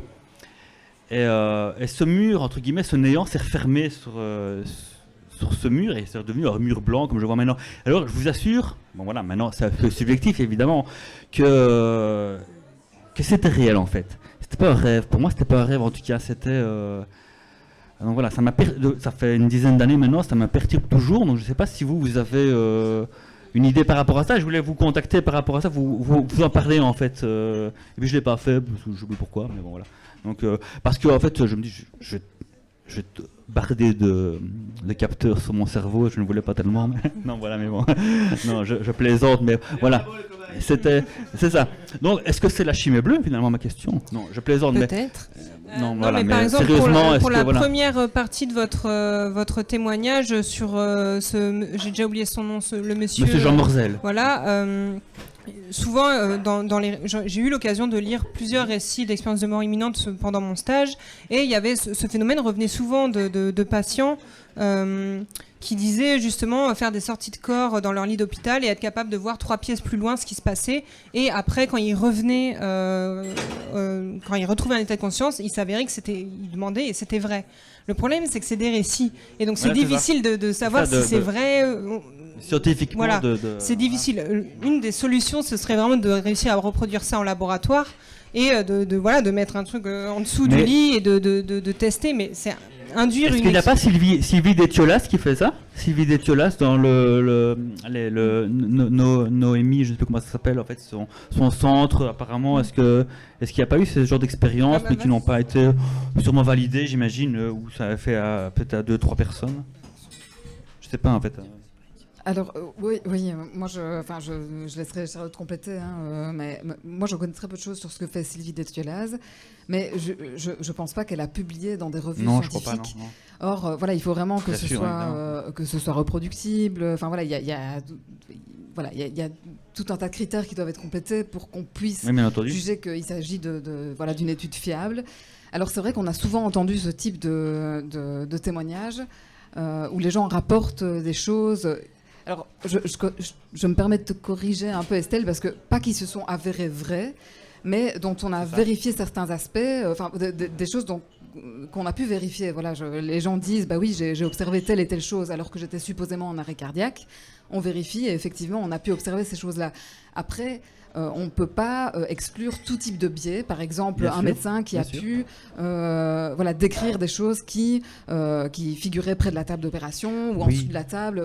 Comme le cas de Pamela Reynolds. Comme le cas de Pamela Reynolds, qui n'était pas en état de mort cérébrale, donc elle n'est pas revenue de la mort à X reprises, comme on l'a décrit, mais elle était bien en arrêt cardiaque. Donc, ce qui veut dire qu'il restait une activité cérébrale résiduelle, donc elle a pu encoder certaines informations, il y a des choses qu'elle a pu entendre, qu'elle a pu percevoir dans ce qui se passait autour d'elle. Donc là, on aimerait mettre en place des protocoles qui permettent de limiter ces biais-là, de s'assurer que les gens n'ont pas pu capter des choses qui étaient dites par les soignants, par exemple, et s'assurer que, par ailleurs, ils n'ont pas pu avoir ces informations-là. Ça, pour l'instant, on ne l'a jamais vérifié. Voilà, donc non, c'est pas vérifié, on n'a pas pu le prouver, on aimerait bien le faire, mais désolé de vous décevoir, pour l'instant en neurosciences, l'hypothèse qui prévaut, c'est que c'est créé par le cerveau. Voilà, c'est un peu dommage. Mais voilà, pour l'instant, jusqu'à preuve du contraire, et c'est vrai que jusqu'ici, il existe des molécules, que ce soit de par les psychédéliques ou d'autres activités de conscience modifiées, où le cerveau va réagir d'une certaine façon, libérer certains neurotransmetteurs qui vont provoquer des expériences très semblables. Et alors, on peut imaginer que c'est ce qui se produit dans le cerveau quand quelqu'un vit une expérience de mort imminente. Ça, ce sont les travaux de Suzanne Blackmore, notamment, qui parlaient de la kétamine, notamment. Notamment, elle a formulé pas mal d'hypothèses. Après, je pense pas qu'elle a fait des études expérimentales. Oui, juste une chose, moi, je vous encourage quand même à témoigner et à envoyer votre témoignage au Coma Science Group, parce que c'est quand même très, très intéressant, je pense. Voilà. Alors, bonsoir. Merci pour cette présentation. La conscience, moi, ça me passionne. Donc, voilà. Moi, j'aurais une question par rapport à votre graphe avec la variable expérience subjective. Ouais, attends, je reviens dessus. C'était au début, hein? Au tout début, malheureusement. Celle-ci? Voilà, on voit que l'expérience subjective est quand même fondamentale dans la conscience en elle-même et le fait d'être, normal, pas dans le coma, on va dire, ni endormi, etc. Si je me trompe pas. Et moi, je me demandais, du coup, quel était le rôle de cette expérience subjective et pourquoi est-ce qu'elle était essentielle dans notre psychologie. Je vais aussi reprendre des cas un peu anecdotiques, mais par exemple, le phénomène de blind sight, de vision aveugle, il y a eu quelques patients là-dessus, avec toutes les explications alternatives, etc. Mais c'est quand même intéressant de se demander si c'est pas un épiphénomène. Alors ça, je suis pas une experte à ce niveau-là. Blind sight, je connais pas trop la littérature à ce niveau-là, mais je sais qu'on a une collègue, Athéna Demertsi. Il me semble qu'elle travaille sur ces sujets-là. Il me semble qu'elle a déjà travaillé sur ce type de sujet-là, mais j'avoue que moi je ne saurais pas donner plus de détails là-dessus parce que je connais pas du tout la littérature à ce niveau-là, mais il me semble que c'est étudié aussi c'est pas un labo qui fait partie du Coma Science Group, mais c'est un labo qui fait partie du Giga Consciousness et Athéna Demertsi s'intéresse à ce genre de sujet. Donc peut-être l'approcher pour lui poser la question, mais moi je ne saurais pas répondre. Moi aussi, je vais dire des bêtises. Un mail pour la contacter. Ouais, je vais dire des bêtises, donc je préfère ne rien dire. Voilà. Merci. Moi j'ai une question peut-être un peu précise, je ne sais pas. Déjà je suis arrivée en retard, je suis contente de revoir les slides qui sont passés avant. Et de voir en particulier la transe psychédélique et la transe chamanique qui est vraiment dans les états modifiés de conscience réels, on va dire ça. Parce qu'il y a quelques années, je m'intéressais un peu à ça. J'étais allée voir une conférence au Palais des Congrès où il y avait 3 intervenants. La première parlait d'hypnose, la deuxième de transe chamanique, c'était Corinne Sombrin. Oui. Et le troisième intervenant était quelqu'un qui avait fait des expériences avec Corinne Sombrin, qui était un ami à elle manifestement, et qui lui a eu un discours qui était totalement théorique par rapport aux présentations d'avant où on expliquait des sets de données, des méthodes, etc. Lui, il est arrivé avec une très grande théorie à base de physique quantique, de mémoire de l'eau et de choses comme ça. Et je suis un peu partie en courant et un peu dans le doute complet de... ça avait pour moi jeté un grand voile sur tout ce qui avait été dit avant et qui avait des allures très scientifiques. Et du coup, je ne savais plus trop quoi penser de tout ça. Et donc, j'ai 2 questions. C'est donc Corinne Sombrin. Est-ce que c'est quelqu'un dont les travaux sont, qui sont dignes d'intérêt ? Ou est-ce que c'est trop mixé d'ésotérisme pour que ce soit crédible, si vous connaissez ? Et la deuxième question, c'est est-ce qu'il y a d'autres personnes ou des sources qui sont intéressantes et fiables sur la transe chamanique ? Comme je disais tout à l'heure, c'est pas mon domaine d'expertise, mais Corinne Sombrin, on a travaillé avec elle au Coma Science Group. Elle est venue notamment faire des études, il me semblait que c'était TMSEEG, je crois. Donc c'est des résultats que j'ai pas présentés ici. Mais on a déjà collaboré avec elle et c'est quelqu'un qui arrive à se mettre en transe. Après, je connais pas très bien ses travaux. Moi, personnellement, je sais pas si vous pouvez, si vous en savez plus, mais ouais. Si je peux me permettre, comme je fais partie également du labo et je travaille un peu plus qu'Estelle sur la transe, en fait Corinne Sombrin, du coup, à ma connaissance, en tout cas, c'est pas elle qui va publier les données, etc. Elle va être là comme sujet. Et donc, elle travaille notamment avec notre équipe, mais également avec d'autres chercheurs en France. Et donc, l'idée pour elle, c'est vraiment de travailler avec des scientifiques qui ont des méthodes rigoureuses, qui publient dans des journaux scientifiques, etc., avec toute la méthode scientifique rigoureuse comme on peut la connaître. Et du coup, si vous allez voir, et ça on peut vous envoyer un lien aussi, vous pouvez écrire à Estelle ou à l'équipe, on peut vous envoyer un lien avec différentes études rigoureuses. Et donc, de mon point de vue, en tout cas, c'est chouette parce que Corinne, elle veut vraiment approcher ça d'un point de vue scientifique et elle essaie de s'entourer des personnes qui vont faire ça assez rigoureusement. Et donc, ce qu'elle, je pense, je l'ai vu qu'une seule fois en conférence, mais ce qu'elle présente, elle va être à chaque fois claire sur le fait... donc, si à chaque fois c'est scientifique ou pas, et elle va le préciser. Donc, selon moi, vous pouvez plus ou moins l'écouter les yeux fermés, entre guillemets. Maintenant, évidemment, elle parle ici de la transe cognitive, qui est une transe particulière, et il y a d'autres choses. Mais donc, en tout cas, elle ne dit pas n'importe quoi non plus. Et je ne sais pas quel était son ami en question, mais dans tous les cas, je pense qu'elle s'intéresse aux théories neurobiologiques qui sont plutôt actuelles et pas non plus farfelues. Mais je ne sais pas... Enfin voilà, du coup, c'était pas... Des théories comme la mémoire de l'eau ou autre, ça c'est pas du tout des choses qui sont... Oui, pour moi, c'est pas du tout le Coma Science Group. Voilà. Je pense qu'il faut toujours vérifier que c'est bien publié dans des revues scientifiques qui sont revues par des pairs, etc. Mais certainement que Corinne cherche un peu des réponses... Dans différentes sphères aussi, quoi. Il était convaincu d'en avoir. C'était surtout ça. Voilà, ça, il faut toujours vérifier si c'est sourcé et si c'est bien paru dans des revues scientifiques sérieuses, quoi. C'est sûr. Voilà. Et corollaire de cette question-là, tu as peut-être des réponses, du coup. Oui. C'est que, donc, dans cette conférence que j'avais vue, elle avait l'air de dire que elle voulait faire des expériences avec qu'elle avait pu isoler une certaine fréquence ou en tout cas certains patterns rythmiques qui permettait de mettre à peu près n'importe qui en transe.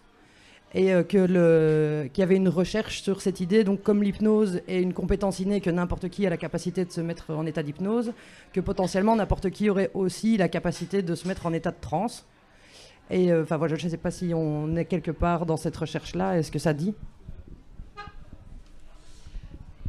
Mais du coup, à ma connaissance, elle n'a pas encore trouvé cette fréquence. Peut-être qu'elle fait des recherches, mais ça, j'avoue que, par exemple, nous, on ne fait pas partie de ces recherches-là.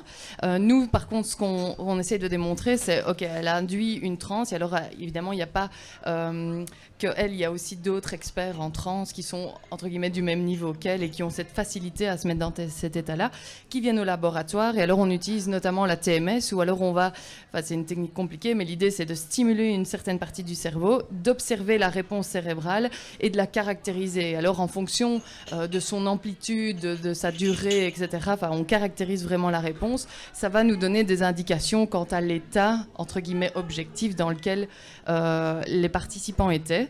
Mais donc ça, c'est ce qu'on est en train de montrer. Par contre, j'avoue que, du coup, en tout cas, nous, on n'est pas au courant qu'elle essaye de chercher cette fréquence, mais ça ne m'étonne pas, parce que c'est, en fait, elle a, par exemple, son propre, entre guillemets, protocole bien précis, et la plupart des gens rentrent dedans une fois qu'ils sont, comme le disait Estelle, pour l'hypnose. C'est un peu la même chose ici. Une fois qu'on est volontaire, on peut plus ou moins se mettre dans cet état-là et aussi le travailler. Donc ça ne m'étonnerait pas qu'elle trouve son, entre guillemets, son protocole, même si ça peut être aussi individualisé à chacun. En tout cas, c'est tout ce que je sais. Merci. Merci beaucoup pour la conférence. Moi, j'ai une petite question. Justement, ça concernait ce schéma-là. Je me demandais un petit peu où tu plaçais des phénomènes. On est dans un bar comme un blackout en soirée, voire même des absences épileptiques ou des phénomènes comme ça. Est-ce que ça concerne vraiment la conscience ou est-ce que c'est encore complètement à part? Est-ce qu'il y a des différences, des ressemblances avec certains autres phénomènes? Est-ce que voilà. Est-ce que le phénomène de blackout, c'est une bonne question. Pour moi, c'est plus un phénomène qui est plutôt lié... Et j'ai presque envie de donner la parole à Colline, mais je ne vais pas le faire. Mais c'est plus lié à la mémoire, je dirais, en fait. Les phénomènes de blackout en soirée, quand on a trop bu et qu'on ne se souvient pas de ce qu'on a fait le lendemain, pour moi, il n'y a pas vraiment une perte de conscience, dans le sens, c'est pas qu'on tombe dans les pommes, c'est que juste on a un gros trou au niveau de la mémoire et on ne se souvient pas de ce qu'on a fait à ce moment-là. Donc pour moi, c'est plus lié à la mémoire. Et c'était quoi le deuxième? C'était, ah oui, les crises épileptiques. À ce niveau-là, ça c'est une bonne question. En fait, une crise épileptique, c'est vraiment le cerveau qui va être trop excité, en fait. Il y a trop d'excitation dans le cerveau et c'est ça qui fait que ça va induire ces crises. Donc ça peut être soit des crises de convulsions qu'on connaît typiques, ou soit ces phénomènes d'absence. Après, oui, forcément que pendant une crise d'épilepsie, on va perdre conscience. Parce que voilà, une personne qui fait une crise d'épilepsie, elle se souvient pas qu'elle a fait la crise d'épilepsie. Mais après, ouais, je saurais pas trop en dire plus à ce niveau-là. Pour moi, je dirais que oui, qu'il y a une perte d'expérience subjective, une perte d'éveil, mais c'est plus dû à une surstimulation du cerveau que vraiment que c'est pas comme quand on tombe dans les pommes, c'est vraiment une surstimulation du cerveau. Voilà, mais je n'en sais pas plus à ce niveau-là. Voilà. Je sais pas si vous avez des choses à rajouter là-dessus, mais ça, t'as une question? Non, simplement, voilà, le blackout, pour moi, c'est comme tu dis, c'est vraiment en lien avec la mémoire et ça couvre quand même un large spectre. T'as des gens qui sont parfaitement éveillés et puis qui, le lendemain, vont se souvenir de rien, et d'autres qui sont beaucoup plus somnolents. Donc, pour moi, c'est toujours difficile de situer ce genre d'état. Voilà, mais ça reste quand même un état de conscience modifié, dû à une cause plus pharmacologique, je dirais. Mais voilà, c'est difficile de préciser, quoi. Mais oui, si oui, vas-y. peux me permettre de rajouter quelque chose, du coup, parce que je l'étudie peut-être, enfin on l'étudie pas l'épilepsie en soi, mais on l'étudie parce qu'il y a un rapport avec ces expériences de mort imminente, où donc en effet il y a tellement de types d'épilepsie que ça dépend, mais donc certains vont complètement, pour moi, perdre conscience et être éveillés, donc pour moi se situer au niveau de l'état d'éveil non répondant, on s'entend, même si c'est pas évidemment des patients, hein, mais donc l'éveil est plus ou moins là, mais l'expérience subjective est diminuée. Mais d'autres vont pouvoir vivre en effet des expériences subjectives assez intenses, comme par exemple sortir de leur corps, etc., qu'on retrouve, donc on retrouve ces dimensions-là dans les expériences de mort imminente. Et donc pour moi, du coup, c'est éveillé et l'expérience subjective qui est plus ou moins présente aussi. Donc pareil, si on doit le situer, je pense, sur ce graphique-là, on devrait faire un long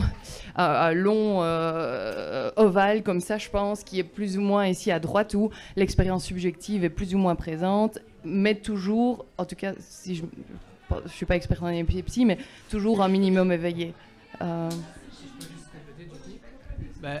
fait, sur tous ces phénomènes-là, si j'ai bien compris, tu as une activité cérébrale qui est diminuée, donc dans les images que tu nous as montrées, si je peux vraiment être très très vulgaire dans ce que je dis, alors que dans l'épilepsie, c'est ce que vous venez d'expliquer, c'est plutôt une surcharge.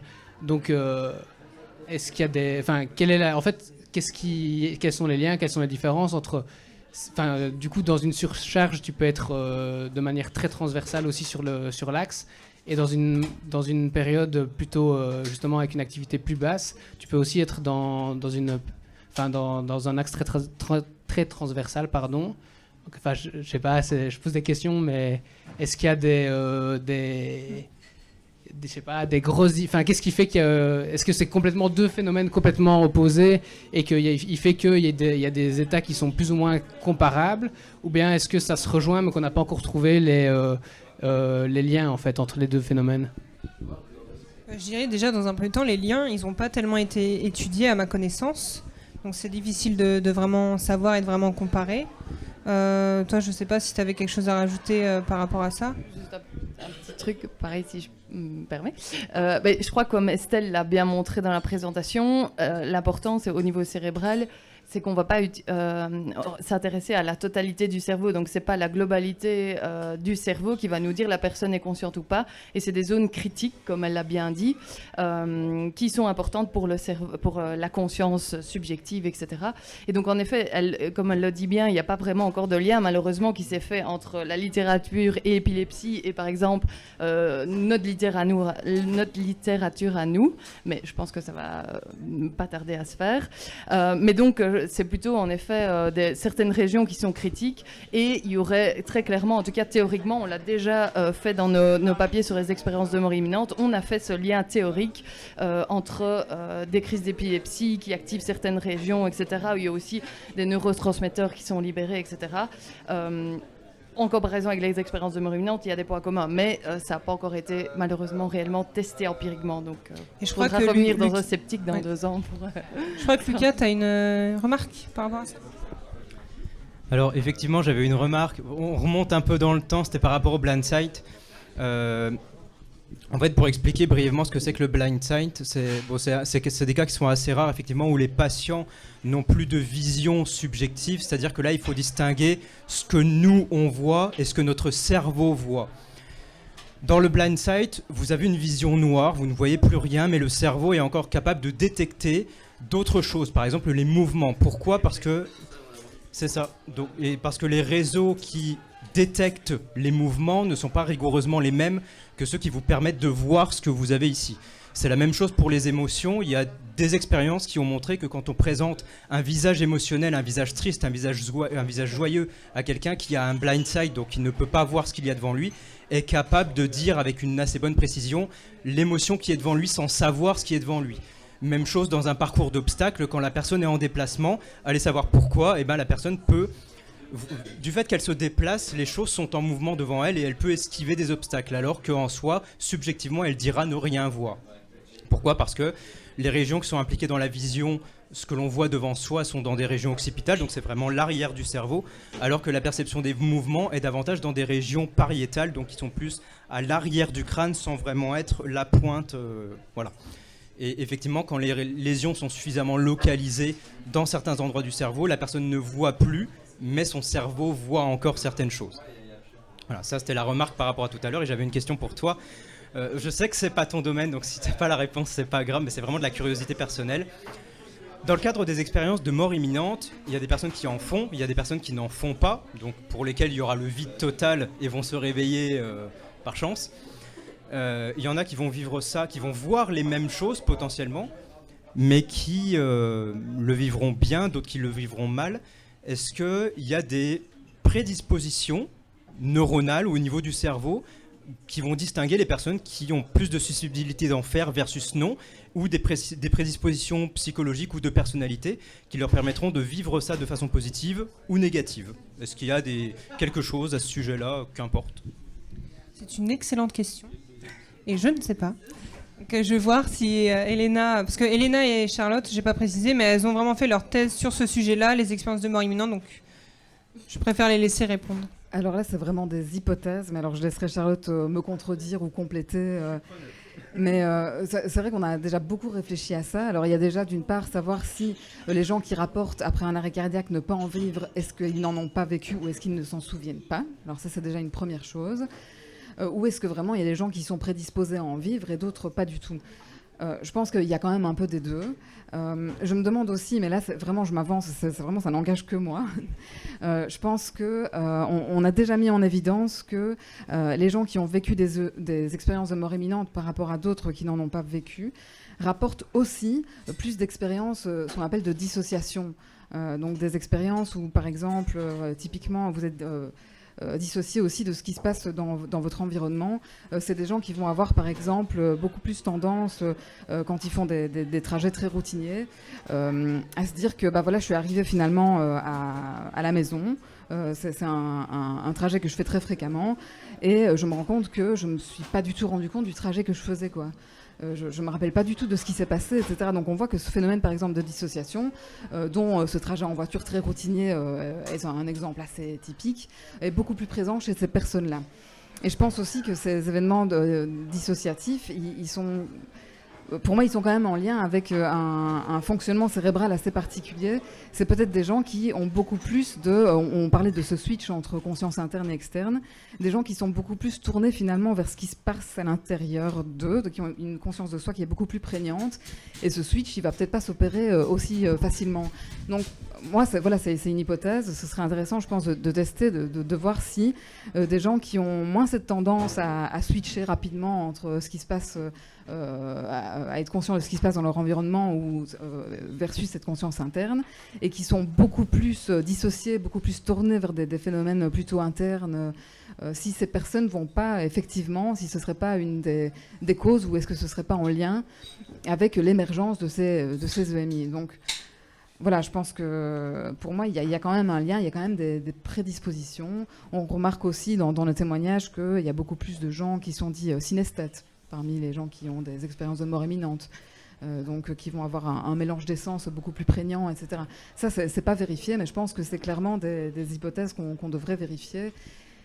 Et voilà, il y aurait possiblement un fonctionnement cérébral qui favorise, voilà, un terrain un peu favorisant pour l'émergence de ces expériences. Ah bah, voilà. Si un jour vous vivez une EMI, ou si vous vient l'envie de nous contacter, voilà. Mais on espère aussi, ou vraiment le plus loin possible en tout cas. Je ne sais pas si toi tu voulais compléter. Voilà, ça reste des hypothèses.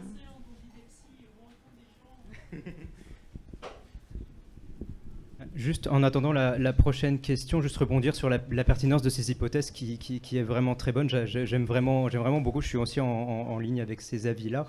Et ça fait aussi du sens quand on distingue les deux types de réseaux que tu as décrits tout à l'heure, donc le réseau plutôt interne, singulaire antérieur, précuneus, versus fronto-pariétal, qui sont aussi impliqués dans le Salience Network, qui est impliqué dans la perception des états internes, donc de l'état homéostatique du corps, et donc le réseau fronto-pariétal qui est impliqué dans l'attention des phénomènes externes, donc c'est l'attention environnementale, en fait, la façon dont on porte notre attention sur les événements extérieurs, donc sur les sons, sur ce que l'on voit, etc. etc. Donc en ce sens-là, si on est plus disposé peut-être à faire attention à notre intérieur versus notre extérieur ou l'inverse, effectivement les expériences dans ce cadre-là pourraient être différentes.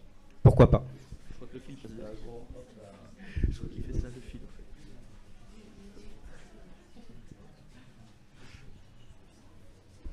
Je ne sais pas s'il y avait d'autres questions. Moi j'en avais une ou deux, mais qui ont popé pendant l'exposé, mais du coup, il faudrait que je retombe dessus. Concernant l'hypnose, par exemple, voilà, je sais que tu n'es pas forcément hypnotiseuse ou mentaliste, mais quelle est, selon toi, la part de j'ai envie de faire plaisir à la personne qui m'hypnotise, j'ai pas envie qu'elle se prenne un gros blâme devant tout le monde, devant 500 spectateurs, et je vais faire ce qu'elle me dit parce que j'ai envie de faire plaisir, quoi. Et qu'est-ce qui se passe réellement dans le cerveau quand on est sous hypnose ? Alors, pour la première question, donc là, on est vraiment focus sur l'hypnose de spectacle, du coup. Moi, je saurais que parler, par exemple, de mon expérience personnelle, vu que je l'ai vécu. Et moi, je sais que dans mon cas, c'était pas du tout mon intention, j'avais pas du tout envie de lui faire plaisir. On était 10 sur scène, donc je m'étais dit, si ça marche pas, quoi, c'est pas grave. Et ce qu'ils font souvent aussi pendant l'hypnose de spectacle, c'est qu'en fait, ils vont regarder votre prédisposition à être plus ou moins sensible à l'hypnose. Et c'est comme ça que moi, par exemple, j'ai été sélectionnée, c'est que j'étais hyper sensible, alors qu'à la base, je voulais pas. Tes doigts se sont rapprochés. Voilà, c'est ça. Et ils se détachaient plus. Et qu'à la base, moi, j'avais pas du tout, je suis quelqu'un d'introverti de base, et j'avais pas du tout envie d'aller sur scène. Mais c'est arrivé, parce que j'avais cette prédisposition à l'hypnose. Et une fois sur scène, probablement qu'il y a un truc qui fait que t'es sur scène, du coup, tu te dis, allez, faut y aller, et il y a un truc qui fait que ça va accélérer les choses, et ça va, comme je le disais tout à l'heure, ça va te favoriser la réponse aux suggestions. Mais et après, pour ce qui se passe dans le cerveau, ça, moi, je ne saurais pas répondre à cette question. Sûrement qu'il y a des études qui ont été faites à ce niveau-là, mais je préfère pas m'avancer sur c'est réellement un état alterné de conscience, ce n'est pas juste je vais faire plaisir. Oui, c'est vraiment un état modifié de conscience. Oui. Oui, quand on se met sous hypnose, on le sent qu'on est dans un état... On est de mon expérience subjective, encore une fois, c'est vraiment que mon expérience, c'est un peu une sensation comme si on était dans un rêve, on est lucide, mais en même temps, tout est un peu flou et tout est un peu plus... tout est plus simple, plus facile. Enfin, c'est vraiment un état particulier à vivre. On voit vraiment la différence de quand on est sous hypnose et quand on est en état de conscience normal. Et même au niveau de la thérapie aussi, on sent la différence. Après, ce qui se passe au niveau du cerveau et tout ça... il n'y a pas eu d'études avec des IRM et des machins où on étudie le cerveau. Il y en a eu, mais après je les maîtrise pas super bien ces études, donc j'ai pas envie de trop m'avancer. Ok. Et alors j'ai une autre question, mais c'est pas ton sujet non plus. Mais moi j'ai un ami qui par exemple pratique le tantra par exemple, et qui m'a expliqué que on pouvait avoir des états altérés de conscience pendant des pratiques sexuelles. On pouvait avoir même des décorporations. Voilà. Est-ce qu'il y a des études là-dessus ? Est-ce qu'il y a des choses Alors là, ça c'est une question extrêmement spécifique. Je ne sais pas. Toi, tu sais ? Vas-y, prends le micro. Alors, j'y connais pas grand-chose, mais je sais qu'il y a, je sais plus si c'était il y a 15 ou 20 ans, des neuroscientifiques qui avaient fait le test de voir ce qui se passait en électroencéphalographie et en IRM fonctionnel lorsque les personnes faisaient l'amour et avaient un orgasme. Et en fait, au niveau de l'activité cérébrale, on est assez proche de l'épilepsie généralisée. Ça n'a pas le même effet, mais... devine. Tu mets des gens dans un IRM quand ils arrivent à... Oui, mais en IRM fonctionnel, tu vois quand même l'activation qui est plus. Oui, mais bon... N'empêche que si on bouge, on peut voir quand même une différence entre une marche normale, l'activité cérébrale sera pas la même que si tu as une activation plus partout. C'est dans l'idée, mais je trouvais ça plutôt marrant comme principe. Ça n'a pas été fait beaucoup de fois parce que je connais pas beaucoup de financeurs qui financeraient pour ça, mais voilà. Après, pour l'hypnose, c'est pareil. Il y a des études qui ont été faites, pareil, en IRM fonctionnel, etc., et qui montrent une augmentation de l'activité des réseaux de l'attention. C'est-à-dire qu'au niveau de la concentration, effectivement, on va être beaucoup plus focalisé ou beaucoup plus capté par certains signaux, qu'ils soient internes ou extérieurs. Et c'est un peu comme quand on est très concentré, qu'on est un petit peu dans notre bulle, on perd la notion du temps. Et on va être focus sur notre truc pendant un temps indéterminé, puis on va se dire c'est bon, ça fait 20 minutes que je suis là-dessus, je m'arrête, on regarde l'heure, il y a 2 heures qui s'est passé, voilà, c'est un peu le même type d'état en fait. Et oui, il y a certains réseaux, notamment en lien avec l'attention, la concentration, qui vont être suractivés. et qui fait que la conscience que l'on va avoir de ce sur quoi on va se focaliser va pas être tout à fait la même. C'est pour ça que dans la définition de l'état hypnotique, on parle souvent d'un état d'hyperconscience ou d'hyper-attention. Voilà. C'est ça, ouais, d'attention focalisée. Ok, cool. Est-ce que quelqu'un... Ah, oui, bien sûr. À rajouter à ce que tu as dit, que c'était très correct. Dans l'hypnose, il y a aussi souvent beaucoup de theta waves. Bon, c'est une fréquence de c'est comme les ondes gamma, alpha qu'on a décrites. Je peux dire, EEG. Et surtout, ça a été trouvé dans plusieurs études dans la temporal junction, qui a été aussi liée aux expériences de sortie de corps, décorporation. Du coup, attention, plus décorporation, plus plein de trucs qu'on ne sait pas encore. Voilà, hypnose. Écoutez, si personne d'autre n'a de questions, je propose qu'on libère Estelle. Voilà. Nous allons te libérer. Merci. Voilà. Et on remercie, ouais, bien sûr. Ouais.